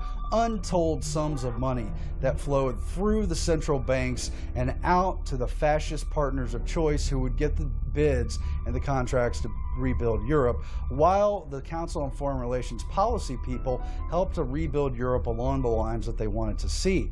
Economic controls, wage controls, industrial agreements, and what became the footprints and baby steps and building blocks of the European Union that we see today. Jesse Helms, former chairman of the Senate's Foreign Relations Committee, said, "The New York banks have found important profit centers in lending to countries plunged into debt. This has been an essentially riskless game for the banks because the IMF and the World Bank have stood ready to bail the banks out with our taxpayers' money." Furthermore, the World Bank and IMF often attach conditions to these loans. They may demand a voice in government policy. For example, they might dictate that a country privatize industries to multinational corporations before money comes through. The World Bank and IMF are instruments of profit and control. And the U.S. foreign policy based in Washington enabled it all the way and put the key people in position to outright rule Europe until it was rebuilt along the designs of not God, not man, not national governments, but the emerging world government based in the Council on Foreign Relations and their money powers. I look at the World Bank and the IMF more or less as the next stage of the evolution of international banking.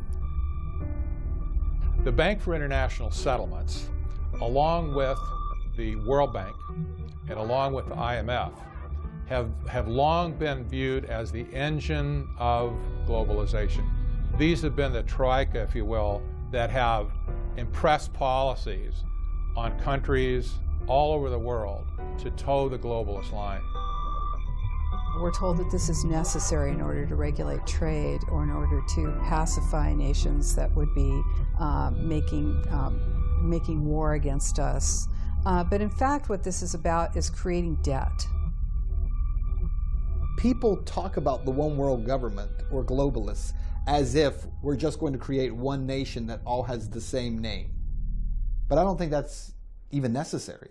We have banking systems that control the trade, they control what people do for a living. There are people who are living in African nations right now growing cotton in those nations. And those farmers are required to grow cotton because it's part of the debt payback that goes to these huge globalist banks who have made loans to the country. And they can't compete with other countries around the world. The farmers want to grow something else because their margins are so small, and they're not allowed to simply because of the debt that is owed by their nation.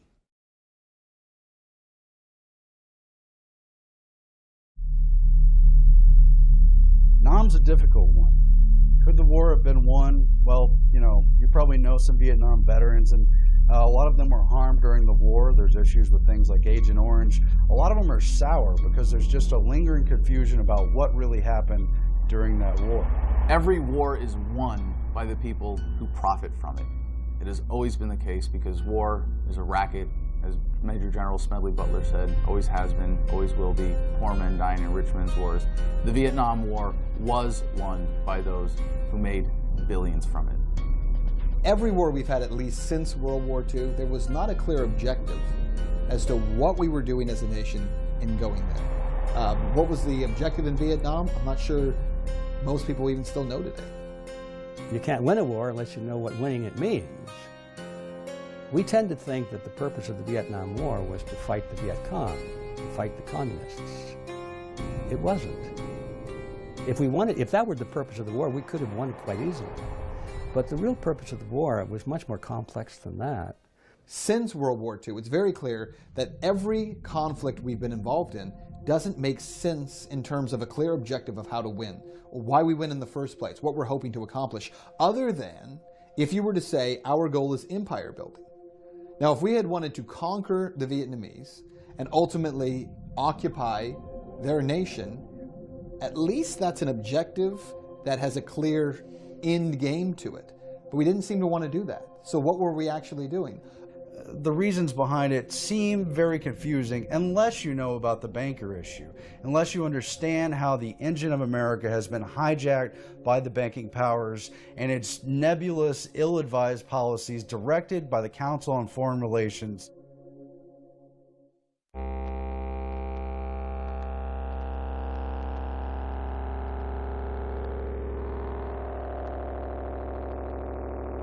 Perhaps no 20th century event impacted America more than the Vietnam War.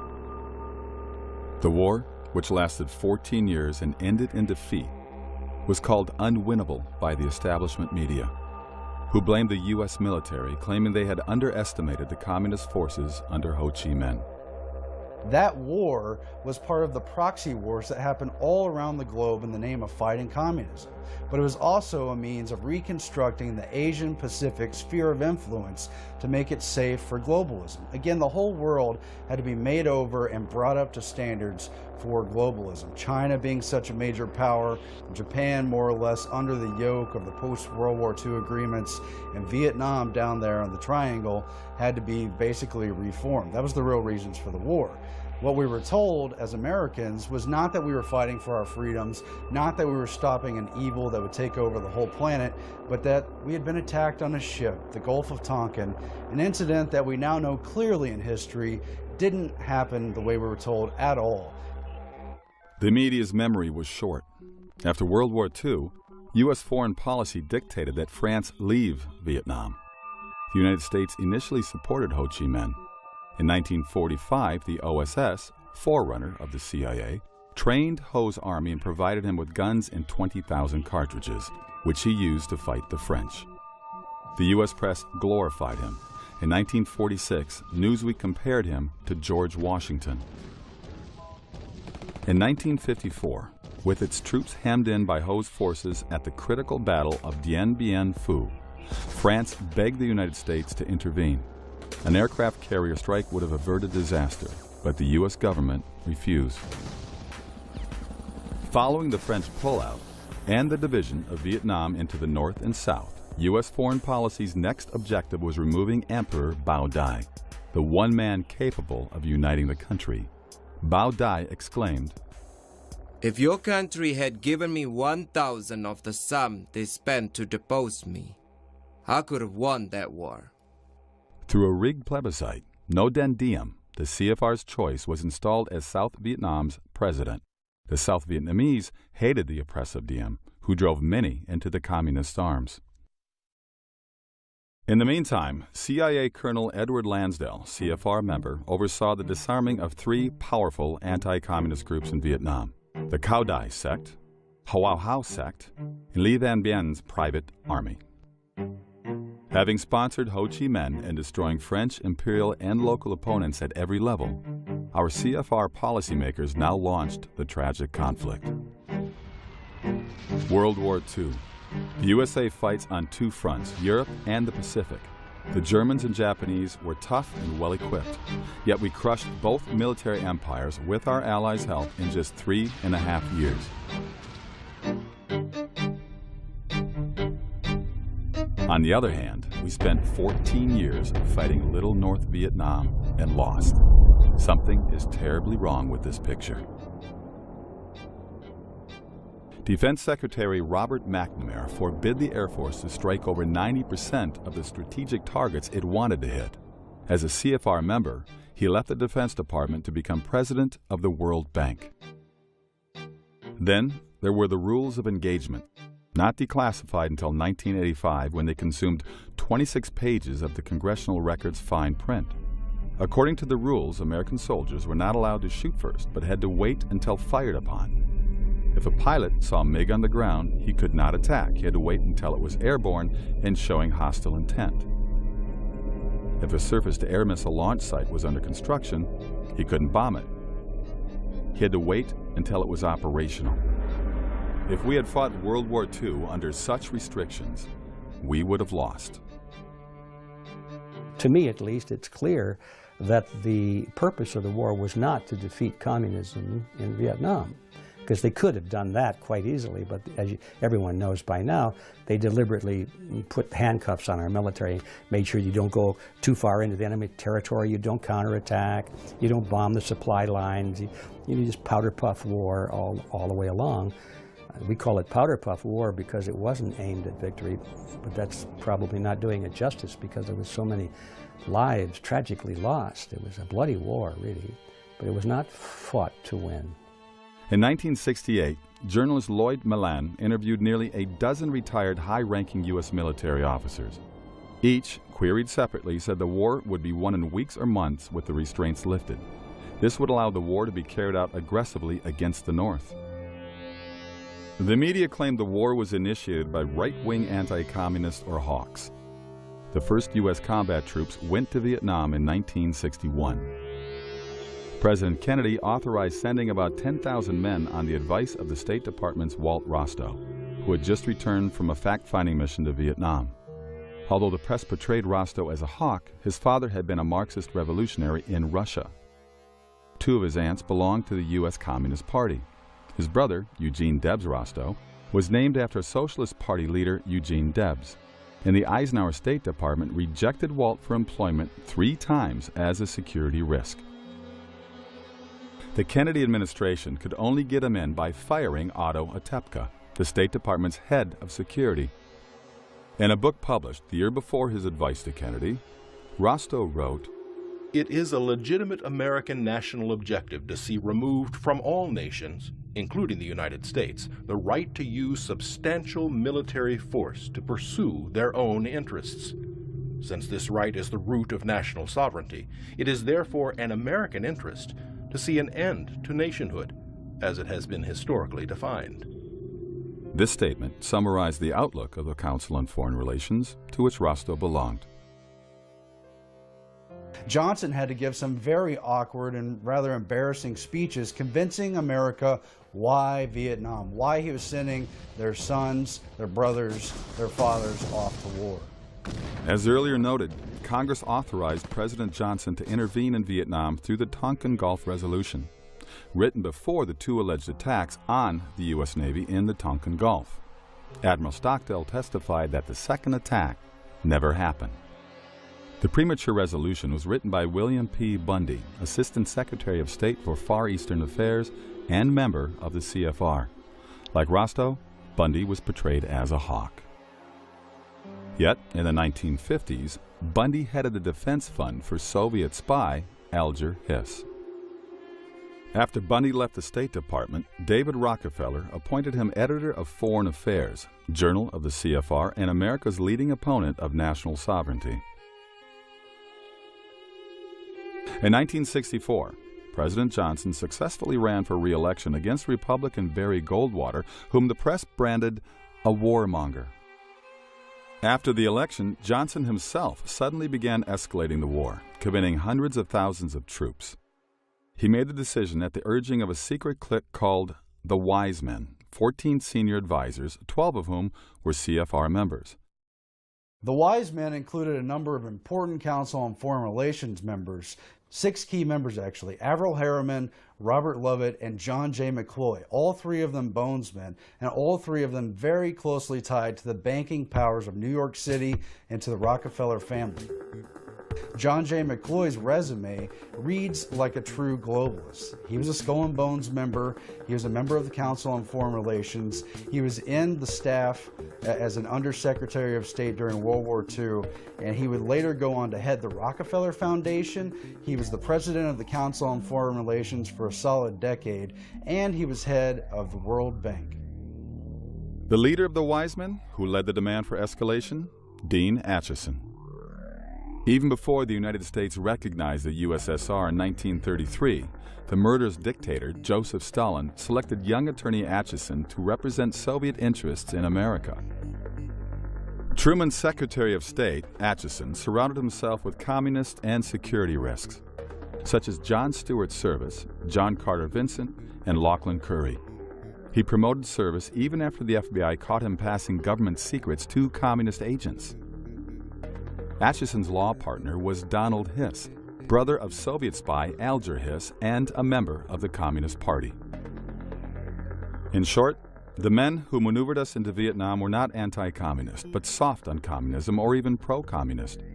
Nor were they flag-waving patriots. They were globalists who opposed nationalism in favor of world government. Part of it was to train an international military force, to get the world used to thinking of solving conflicts through international groups such as the UN, and to develop those mechanisms.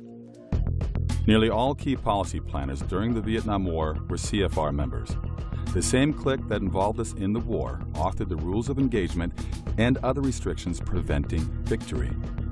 Clearly, Vietnam was not a blunder, but happened as planned.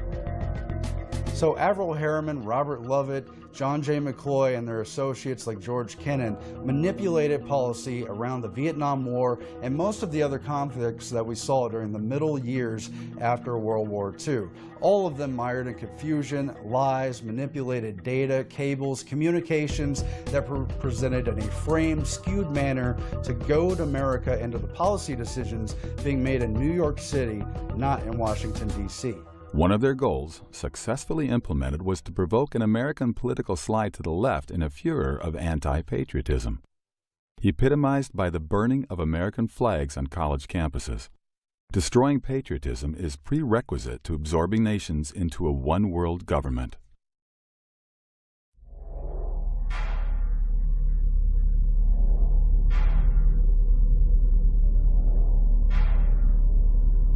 But we lost the jobs. We lost the wealth. Our middle class now has been decimated in America. It's getting smaller every year. People are getting poorer every year. Our opportunities for success are dimming every year. And we wave to the factories and to the industries that moved overseas and say, gee, that's too bad.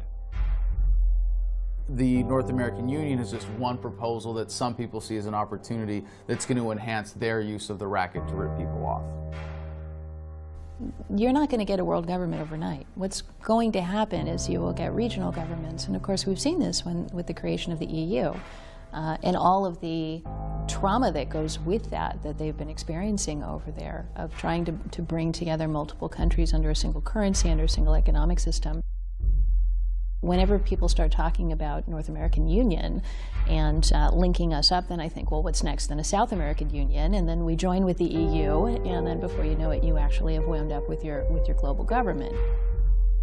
When they consolidate and centralize power and decision-making processes in these regional communities, it's going to be a very much simpler process for them to then consolidate power from those regional areas, because there'll only be a few of them, and then to bring that together will be, you know, child's play in comparison to trying to bring together hundreds of countries worldwide. The North American Union is especially dangerous, as are, again, many of these free trade agreements like the TPP. Why? Because they trump our Constitution. What they have to do is they have to line up the regulations in countries to mesh together and not fight each other. So you see this going on in Europe, you see this going on in Asia, you see it going on in the current negotiations with the Trans-Pacific Partnership, for instance. The TPP, the Trans-Pacific Partnership, aims to say that any American law, including any constitutional law, is suspended in place of the TPP. That includes corporations operating in the United States. They would fall under the authority of the TPP before they would fall under the authority of the U.S. Constitution. That's a huge problem. Same thing with the North American Union. Would we then have some agreement that trumps our Constitution? It's all about regulation. You say, well, why? It's because they want to get them meshed together and lined up together so they can interoperate without national boundaries and national issues, you see. That the moment when America announced through then President George W. Bush that we were at war with terror, I think it was actually a truthful statement, but it was a terrible moment for the country. But the terror wasn't what they claimed that it was. $60 billion worth of spying on we the people? It's not about protecting us from Al-Qaeda or Al-Nusra or Al Capone. The war on terror, in my opinion, has become a war on the Bill of Rights. The war on terror has impacted the freedom on the people of the United States and the people of the entire world using fear. So the revolution apologizes for shitting all over your apathy. What people have to understand how this process works is fear is what always shuts consciousness down. The war on terror is to keep the people in fear and hysteria because fear stops everything. And what are you willing to give up in a war with your own fear? How does the war on terror fit in? The Department of Homeland Security has given the U.S. government unprecedented power to intrude on citizens' private lives. The ostensible purpose? Combat terrorism. We all oppose terrorism, but many wonder how that word might eventually be defined. The legislation that came out of the war on terror has been disastrous for the American public and for freedom in general, especially that part of it which has completely ruined privacy in America. Another way to look at it is creation of a total surveillance society. When we lose the fundamental right to privacy, you could make the argument that really we have no freedom at all. Virtually every piece of our electronic correspondence is being recorded and monitored by some branch of the federal government, all in the name of national security. What the war on terror has done is said, what will you trade in order to not feel afraid anymore? And unfortunately, as a nation, we said everything. We'll trade everything. They can put you in jail, hold you indefinitely under the Patriot Act. You know, and what is all this? It's all based on the war on terrorism. And where did that get started? With 9/11. And nobody wants to look at 9/11, but if you look at it hard enough, you'll realize that the whole official story is full of holes. And so what has happened in a very incremental way is turning everyone into a terrorist for whatever reason. We just heard Senator Reid say that the people that went to the Bundy Ranch are terrorists. The military are acting like terrorists. We're acting like terrorists. If you don't agree with your whatever, dog catcher or water meter reader or whatever, you're a terrorist. So again, we're back to the same thing as with the communists, which is today a terrorist is just anyone who disagrees with you. And it is polarizing and fragmenting society.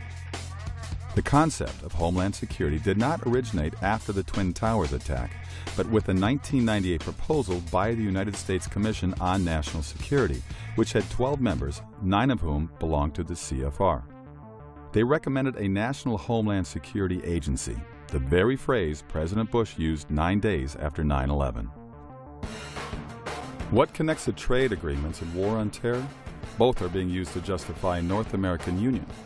In 2004, the CFR's Robert Pastor wrote in Foreign Affairs, security fears would serve as a catalyst for deeper integration. The Department of Homeland Security should expand its mission to include continental security, a shift best achieved by incorporating Mexican and Canadian perspectives and personnel into its design and operation. Pastor is thus suggesting that security concerns warrant combining NAFTA's economic partners, America, Canada, and Mexico, into a continent-wide Homeland Security Department.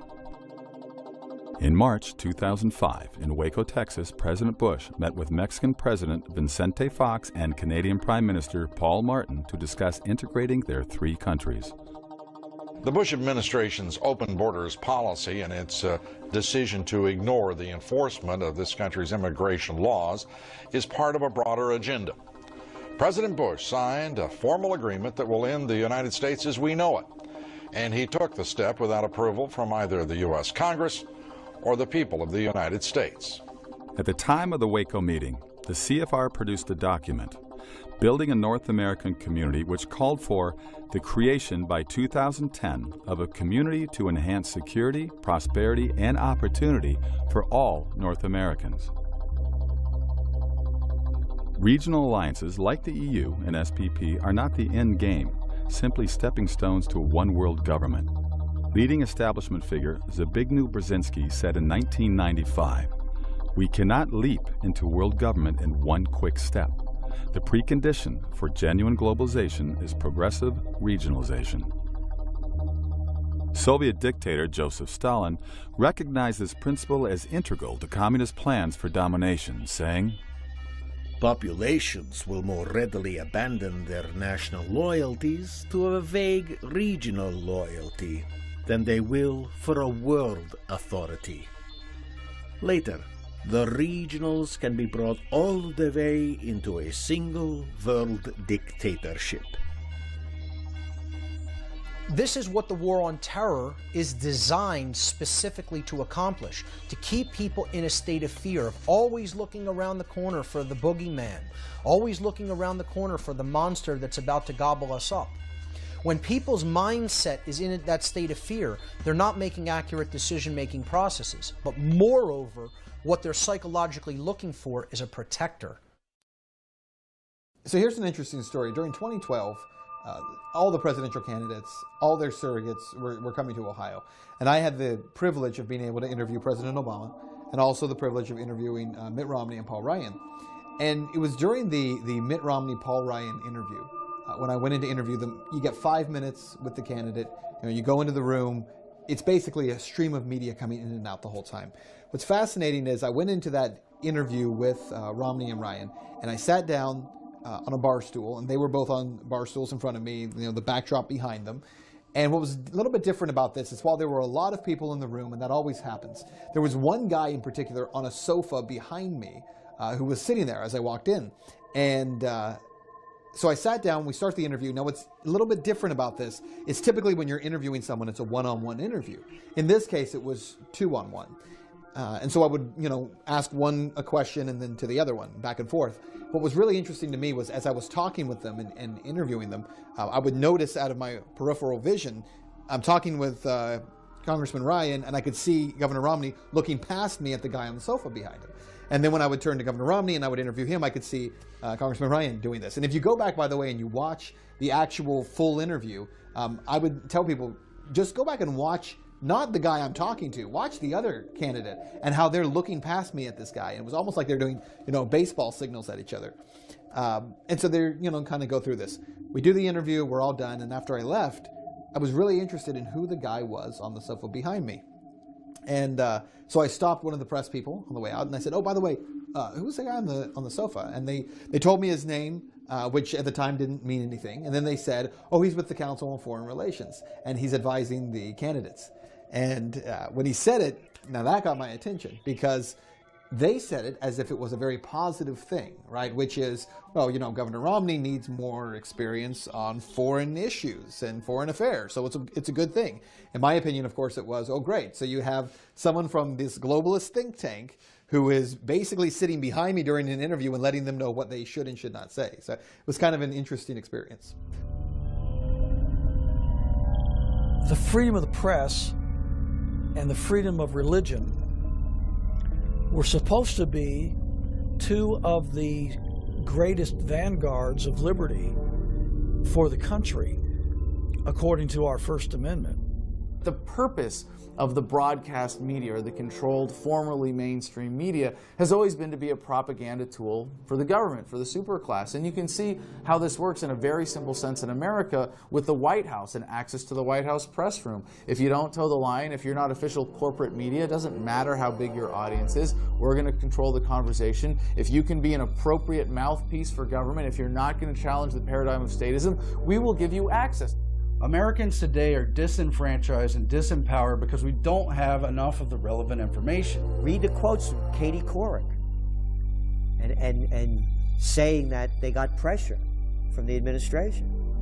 I can't think of a worse scenario for the future of freedom. If this documentary is true, why are its claims almost never discussed in mainstream media? After all, the Constitution mandates freedom of the press.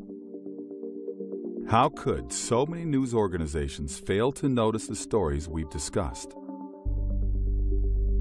That's because the information we do get has been filtered and framed in particular ways. It can be easily seen in the mainstream media. You have a mentality within your newsrooms in which people really do honestly believe if networks don't talk about it, it's not a story. So if Fox isn't saying it, if NBC's not saying it, CNN or ABC, if they're not saying it, it can't be true. Although America has a free press in principle, this does not guarantee accuracy of the press. To achieve its objectives, the establishment always knew it needed to control the media, the primary molder of public opinion. Do you have any people being paid by the CIA who are contributing to a major circulation American journal? We do have people who submit pieces to American journals. The national news media is, for all intents and purposes, a totally controlled medium. A free and independent press at the national level just does not exist. You have any people being paid by the CIA who are contributing to the national news services, AP and UPI? Well, again, I think we're getting into the kind of detail, Mr. Chairman, that I'd prefer to handle in executive session. You know, people will say, why isn't the media doing their job? I beg to differ. The media is doing exactly what they are designed and paid to do. They are steering public perception in the way that the people at the current positions of power want the public perception to go in. Not continuing Congresswoman Harman, let me interrupt you. Congresswoman, let me interrupt you just for a moment. We've got some breaking news out of Miami. Stand by, if you will. Right now in Miami, Justin Bieber. They are the mind molders. They are the opinion molders of America. And if you ask a guy some of the technical questions like you've asked me in the last few minutes on the street, you'll hear him reciting something that Rush Limbaugh or somebody else said on radio or TV. In the 19th century, August Belmont was a Rothschild financial agent in the United States. With J.P. Morgan, Belmont helped finance Adolph Ochs, who purchased the New York Times, then a tiny newspaper with a circulation of 9,000. International banking behind him, Ochs transformed the Times into the world's most powerful newspaper. Ownership passed from Ochs to his son-in-law Arthur Hayes Sulzberger, member of the CFR, then to Orville Dreyfus, CFR, then to Arthur Ochs Sulzberger, CFR. Well, I think there's a couple of things. You ignore the story because, number one, it doesn't fit with their own personal worldview. There are too many people with the same worldview sitting in those positions. I don't blame Brian Williams for not being interested in covering a story that challenges the globalist thinking of the CFR. I really don't, because he's entitled to his own belief system. The problem is when Brian Williams then prevents any stories that challenge his worldview from being a part of that newscast. And when Brian Williams does it, then Diane Sawyer does it, and so does Scott Pelley, and it goes on and on and on. And then when all the networks say, well, let's ignore those stories, all the local TV stations around the country say, well, they're not covering it, so it must not be a story, because those guys are the most professional, most legitimate media. The Times' editorial policy has consistently paralleled the establishment's agenda. When members of Congress opposed Paul Warburg's nomination to the Federal Reserve Board, the Times lobbied on his behalf. When communist Fidel Castro was trying to seize Cuba in 1959, a series of articles by New York Times reporter Herbert L. Matthews, CFR, persuaded Americans that Castro was the George Washington of Cuba. By 1962, Castro had Soviet missiles pointed at America. During the Vietnam War, the Times demoralized the public by publishing an alleged expose of the war's origins, the Pentagon Papers, a leaked Defense Department study. Leslie Gelb, who oversaw the study, went on to be a Times correspondent and editor. So will Gelb do an expose of the CFR? It's not likely anytime soon. He was the council's president for 10 years and remains president emeritus. If you're one of those CFR members of the news media, If you're Brian Williams, who's a member of the CFR, if you're Aaron Burnett, who's a member of the CFR, if you're sitting there in your newscast that night and some story comes across about, you know, we should look into the Federal Reserve Bank, you're probably not going to do that. You're going to ignore that. If people are protesting the Federal Reserve Bank, are we going to talk about that? No, we're not going to. Innumerable Times executives, editors, and reporters have been CFR members. The Times won't expose the CFR because they both belong to the same hierarchy. A similar picture can be sketched of other major news organizations. Media diversity is an illusion. People get caught up in debating if MSNBC has a better perspective than Fox News or ABC, NBC. These are a very narrow window of information. Here's your news, here's the report on what's happening through the Republican lens, through the liberal lens, but they're not getting down to the roots and down to the basics and saying here's the true fundamental problems in society and here's the true solutions. There is this illusion in America we have a diverse media because we have so many diverse outlets, and a person might say, well, I know this story is true because I saw it on America Online, and then I turned on my television and CNN said the exact same thing. And then later in the week I got my Time magazine and it said the exact same thing. Now, you know, when a story has been confirmed by independent news outlets like that, it must be true. Well, here's the problem. Until the recent AOL spinoff, America Online, CNN, and Time magazine were all owned by one corporation, Time Warner. At the national level, it's a surprising small number of people that control the vast majority of the national news media. It's no surprise that you're not going to see any of this in the mainstream media, because the mainstream media is owned and controlled by 5 major corporations. The New York Times Company owns the Boston Globe. The Washington Post Company owns Newsweek. Disney owns ABC. CBS owns Simon & Schuster. Time Warner owns AOL, CNN, Time, Warner Brothers Studios, HBO, New Line Cinema, Sports Illustrated, People, Fortune, Money, and dozens more. News Corporation owns the Wall Street Journal, Fox Television, London's The Times, Barron's, HarperCollins, Zondervan, Hulu, and the New York Post and scores of other media outlets. When you have one corporate owner, you're going to get one viewpoint. You don't get a diverse view unless you have diverse ownership. I got a communication from someone who's in a 3-letter network, head of a news department for that 3-letter network, and said, my family member is in Iraq now, and I was so disturbed at what you said last night about depleted uranium. I don't want to believe this is true. And I said, it is. I gave the evidence, the information, and he said, yes, I've been up all night studying it. You are right. He said, I wish I could tell the people this. And I said, and why can't you? And he said, it's not part of the political paradigm. Most of America's major media is owned by around a dozen multinational corporations. These, in turn, have directors that interlock through membership in the CFR. Thus, the establishment can guarantee the public receives a uniform viewpoint. The mainstream media will not cover many of these issues because of, in part, because of the people who pay to sponsor their television shows. When you have major corporations that are doing pretty disgusting things to the mainstream public, paying to have TV exist, they're not going to want the commentators discussing about the things that they are doing and how they're awful. You're not going to see the truth in mainstream media, and in fact, you're going to see disinformation agents. You'll see people like me smeared in the media. If it comes out at all, the information that we're talking about, you're going to find that it's marginalized. Once a year, the world's elite from government, banking, industry, and media hold an international summit called the Bilderberg Conference. The meetings are closed to the public. In 1991, speaking before the Bilderbergers, CFR Chairman David Rockefeller described the media policymaker marriage.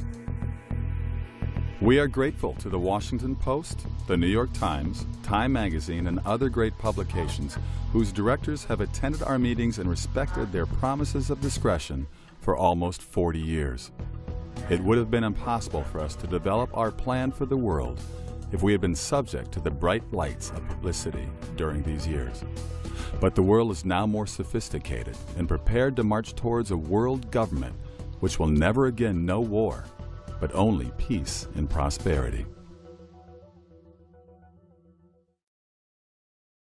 But I don't think we're buying into it as much anymore. I think that the advent of new media, I think the internet, social media, the ability for people to talk to each other, communicate, share information like at no other time in human history really renders a lot of the propaganda that we face unusable.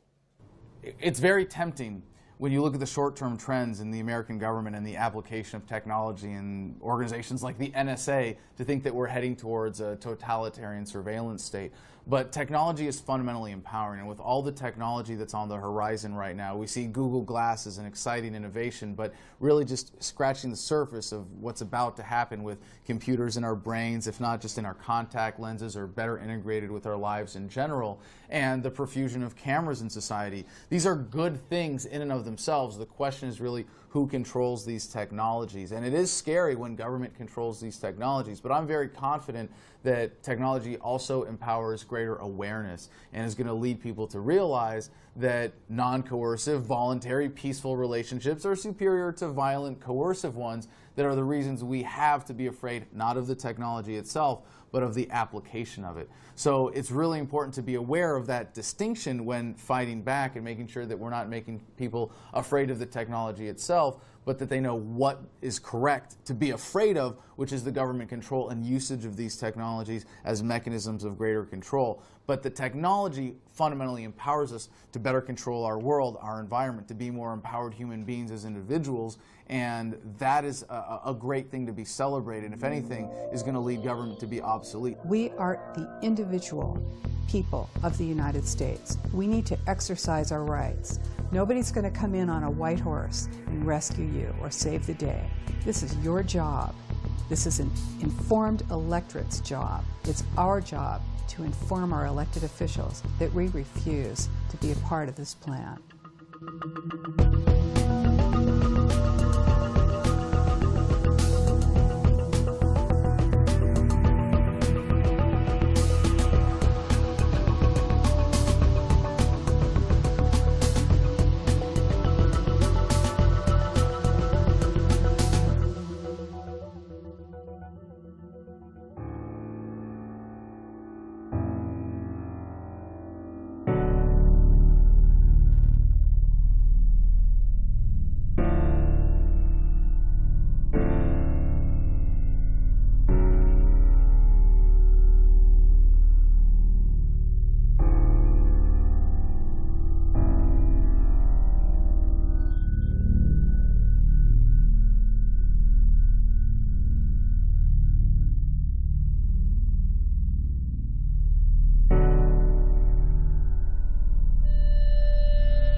States is more of an oligarchy than it is a republic or democracy.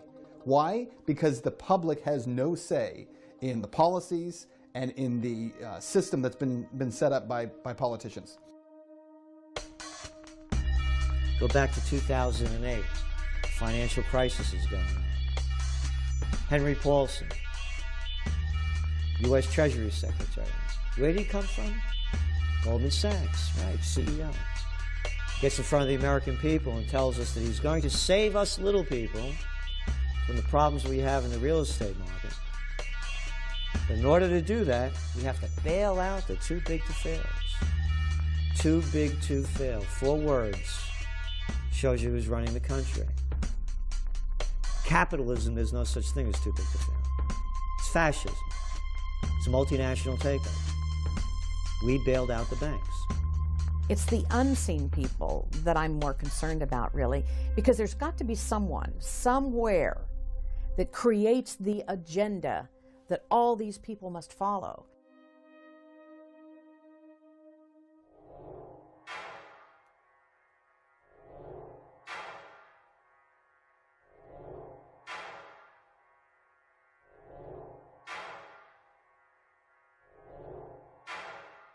In the late 19th century, wealthy monopolists, most prominently John D. Rockefeller and J.P. Morgan, were growing in economic and political power.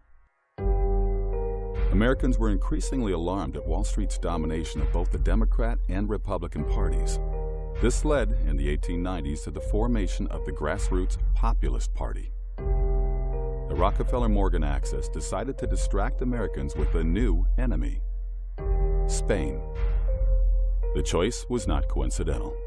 Spain ruled Cuba, which by the 19th century had become the world's richest colony and largest sugar producer. National City Bank coveted Cuba's white gold as a complement to Standard Oil's black gold. The Yellow Press, led by William Randolph Hearst, New York Journal, began inundating Americans with fabricated tales of Spanish oppression. Spaniards feeding Cubans to sharks, roasting Cuban priests, slaughtering hospital patients where no hospital even existed. The decision to send the Maine to Havana was made at a secret White House meeting of which no minutes were kept. The Spanish government was not expecting the Maine when it sailed into Havana harbor. Captain Charles Sigsbee, captain of the Maine, said, "It became known to me afterward that the Maine had not been expected, even by the United States Consul General." By what oversight was no one in Havana notified of the battleship's arrival? However, no shooting erupted. The Spanish permitted the Maine to dock. For 3 weeks, the Maine sat in Havana harbor. In the meantime, the Yellow Press drove anti-Spanish feelings to fever pitch. William Randolph Hearst paid bribes to have the correspondence of the Spanish ambassador spied upon. One letter, critical of McKinley, was stolen and reprinted in Hearst's journal under the headline, "The Worst Insult to the United States in Its History." 2 days later, a horrific explosion tore apart the Maine. 266 men were killed. A U.S. Naval Court of Inquiry attributed the explosion to an external device, but was unable to assign any blame. The Yellow Press had no reservations. The bombing, they claimed, was the work of the Spanish government. Americans were goaded into war with the battle cry, "Remember the Maine." Here, Spain is depicted as a semi-human brute, its bloodied hand on the grave of the Maine, and its foot trampling an American flag. The war was immortalized in American public memory by one-sided naval victories. Teddy Roosevelt and his Rough Riders. And the charge up San Juan Hill. But did Spain really sink the Maine? All Spanish documents reveal that Spain wished to avoid war with America at all costs. Her mostly wooden navy could not hope to compete with the modern U.S. Navy, which consisted increasingly of steel ships. Admiral Cervera, who commanded Spain's Atlantic Squadron, warned his government of our lack of everything that is necessary for a naval war, such as supplies, ammunition, coal, provisions, etc. We have nothing at all. A provocative act against America, such as sinking the Maine, was clearly the last thing desired by the Spanish. But who did want to sink the Maine? Detectives often solve crimes by examining who profited from them. To help finance the war, the Rockefellers' National City Bank loaned the U.S. government $200 million. No income tax then existed. To help repay the loan, a telephone use tax was levied on the American people. It remained in effect for over a century. The loan was negotiated by Assistant Treasury Secretary Frank Vanderlip. After the war, National City Bank made Vanderlip its president. In that capacity, as we will see, he participated in the infamous Jekyll Island meeting, where the Federal Reserve Bank was secretly created. Mark Twain wrote, "When the smoke was over, the dead buried, and the cost of the war came back to the people, it suddenly dawned on us that the cause of the Spanish-American War was the price of sugar." The Rockefeller-Stillman National City Bank benefited most directly from it, for Cuba, soon afterward, became dotted with National City branches, and the Cuban sugar industry gravitated into national cities' hands. The Spanish-American War was the first war that persuaded Americans that the purpose of our military was not just self-defense, that we had to go overseas and fight wars on other people's behalf. And that became a pattern that continued ever since. So without William Randolph Hearst, who championed this and who maybe was one of the people that stood to gain from the new possession, gain from the Spanish-American War, without him and without Hearst newspapers, there would have been no problem with the Maine. The phrase false flag, I think, is becoming more and more familiar to more Americans than it used to be. First time I ever heard that phrase was probably about 20 years ago, and I thought, what does this mean? I think many Americans are still in that category. What does that mean? Well, first off, so people understand what we're talking about with false flags, that goes back to the days of the old sailing ships, and everybody had their country's flag. And the idea was, it took a long time for two sailing ships to approach each other, and so they wanted to get up close so they could attack, and so they would put another country's flag up. Say they were pirates, they'd put a British flag up and then get right next to you. Then they'd run up the pirate flag and board your ship. So that's where it became known as a false flag. The event seems to be something other than what it truly is. False flags, when you cover them, first of all, it's a tough term to even use, right? Because as soon as you say false flag, we've started conditioning people to see that as conspiratorial. And when anything's conspiratorial, that means it's not true, right? Because if you listen to most media, a conspiracy theorist or conspiracies are all urban legends, right? They're all myths. When in fact, there are many, many conspiracies all throughout American history and world history. It's not even controversial to say that the United States has used false flag because it's now documented. It's a part of history. General Smedley Butler wrote a book after World War I that I've read, and I know many of your viewers have as well. War is a racket. And indeed, in many ways it is. And I think that we have noticed over the years that some of the events that led up to war were not accidental. I found myself going back and looking at World War I, World War II, the Vietnam War, everything. Could we have been lied to about everything? And that was my fearful kind of approach to this is that even possible? I would say they always follow a specific formula of create as much fear and trauma as possible. And then in that traumatization of the public, they're eliciting a specific psychological response. And that response is a cry for protection.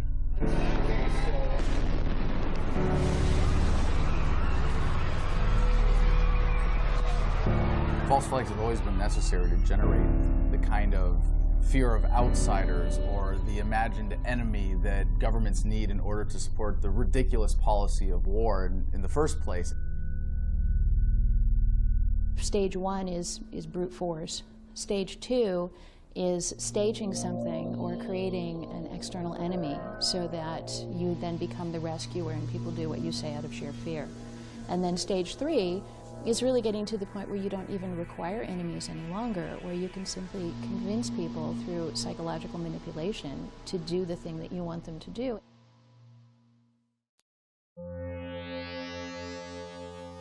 (1915). World War I is underway. Britain is at war with Germany. America has not yet joined the conflict. May 7th. A British ocean liner, RMS Lusitania, is on her way from New York to England. Nearly 200 Americans are among the passengers. 2:10 p.m. off Ireland's southern coast, a torpedo. Who runs America? I guess that's the $10,000 question, isn't it? Maybe it's the $10 billion question.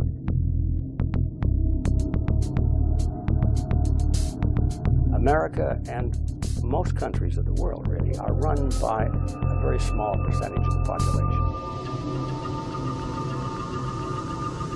Not even the President of the United States.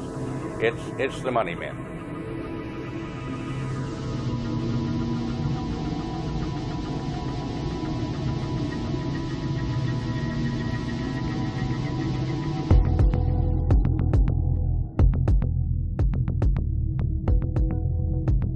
obviously the people in government aren't always the ones getting rich, so then you have to ask who are the ones behind it that are really getting rich, that are enjoying the benefits of this ripoff.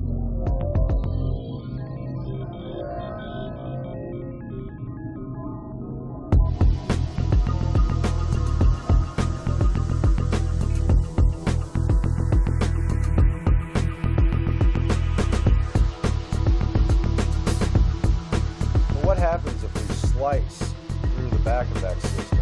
Set aside the system, you know, how you approach the power of the United States of America, how you lobby for a bill, how anyone can become president, how anyone can appeal to the people and ask for them to be voted into office. What happens if you go behind the scenes and just open the panel door and see how the system of power is really wired?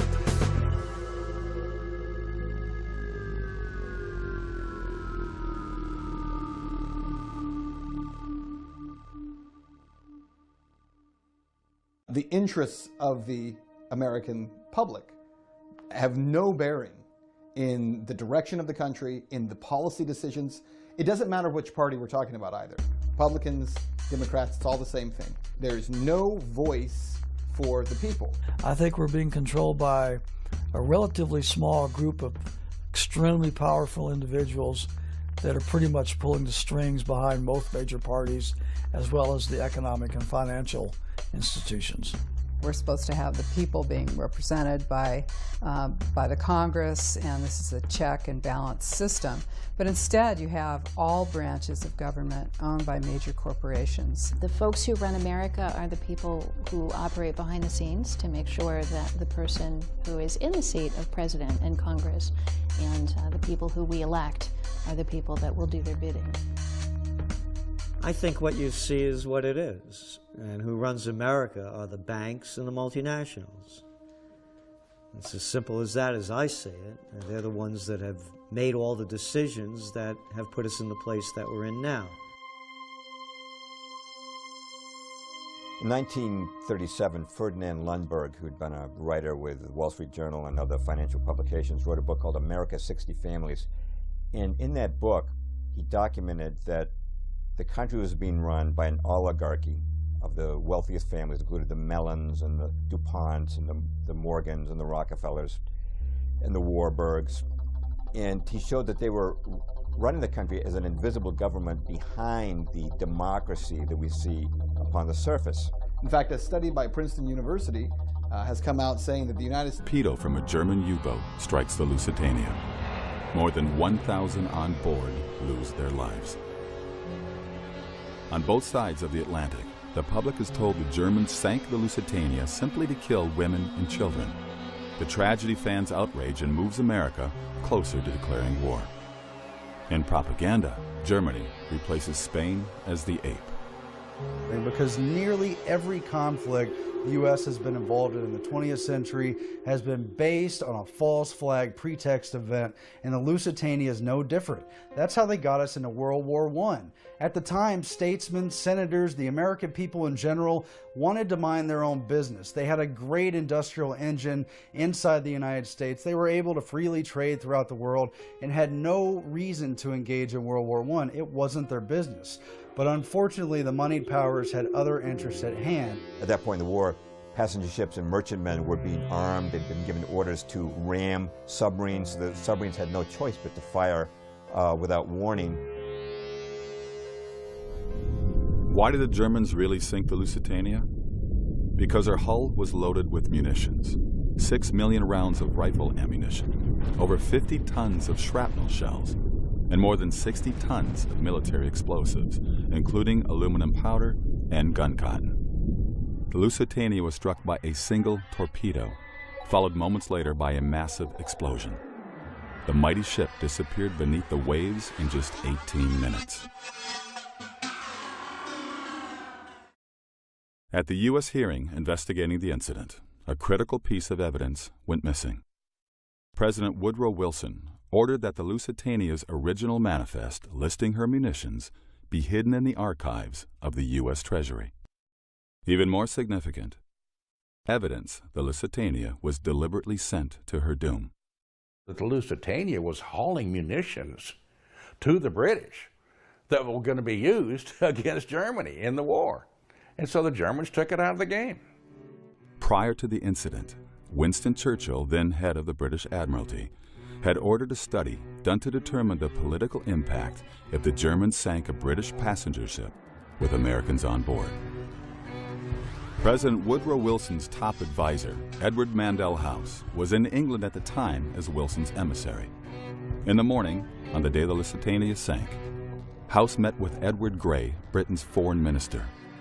House recorded, "We spoke of the probability of an ocean liner being sunk, and I told him if this were done, a flame of indignation would sweep across America, which would in itself probably carry us into the war." House and Grey then met with King George V at Buckingham Palace. House wrote, "We fell to talking strangely enough of the probability of Germany sinking a transatlantic liner. The king said, 'Suppose they should sink the Lusitania, with American passengers on board.' That afternoon, the Lusitania was torpedoed. The British Admiralty had been well aware of a U-boat's presence in the South Irish Sea, from decoded intercepts of German naval communications and reports of the sub's activity in that region. Contrary to protocol, no warships were sent to escort the Lusitania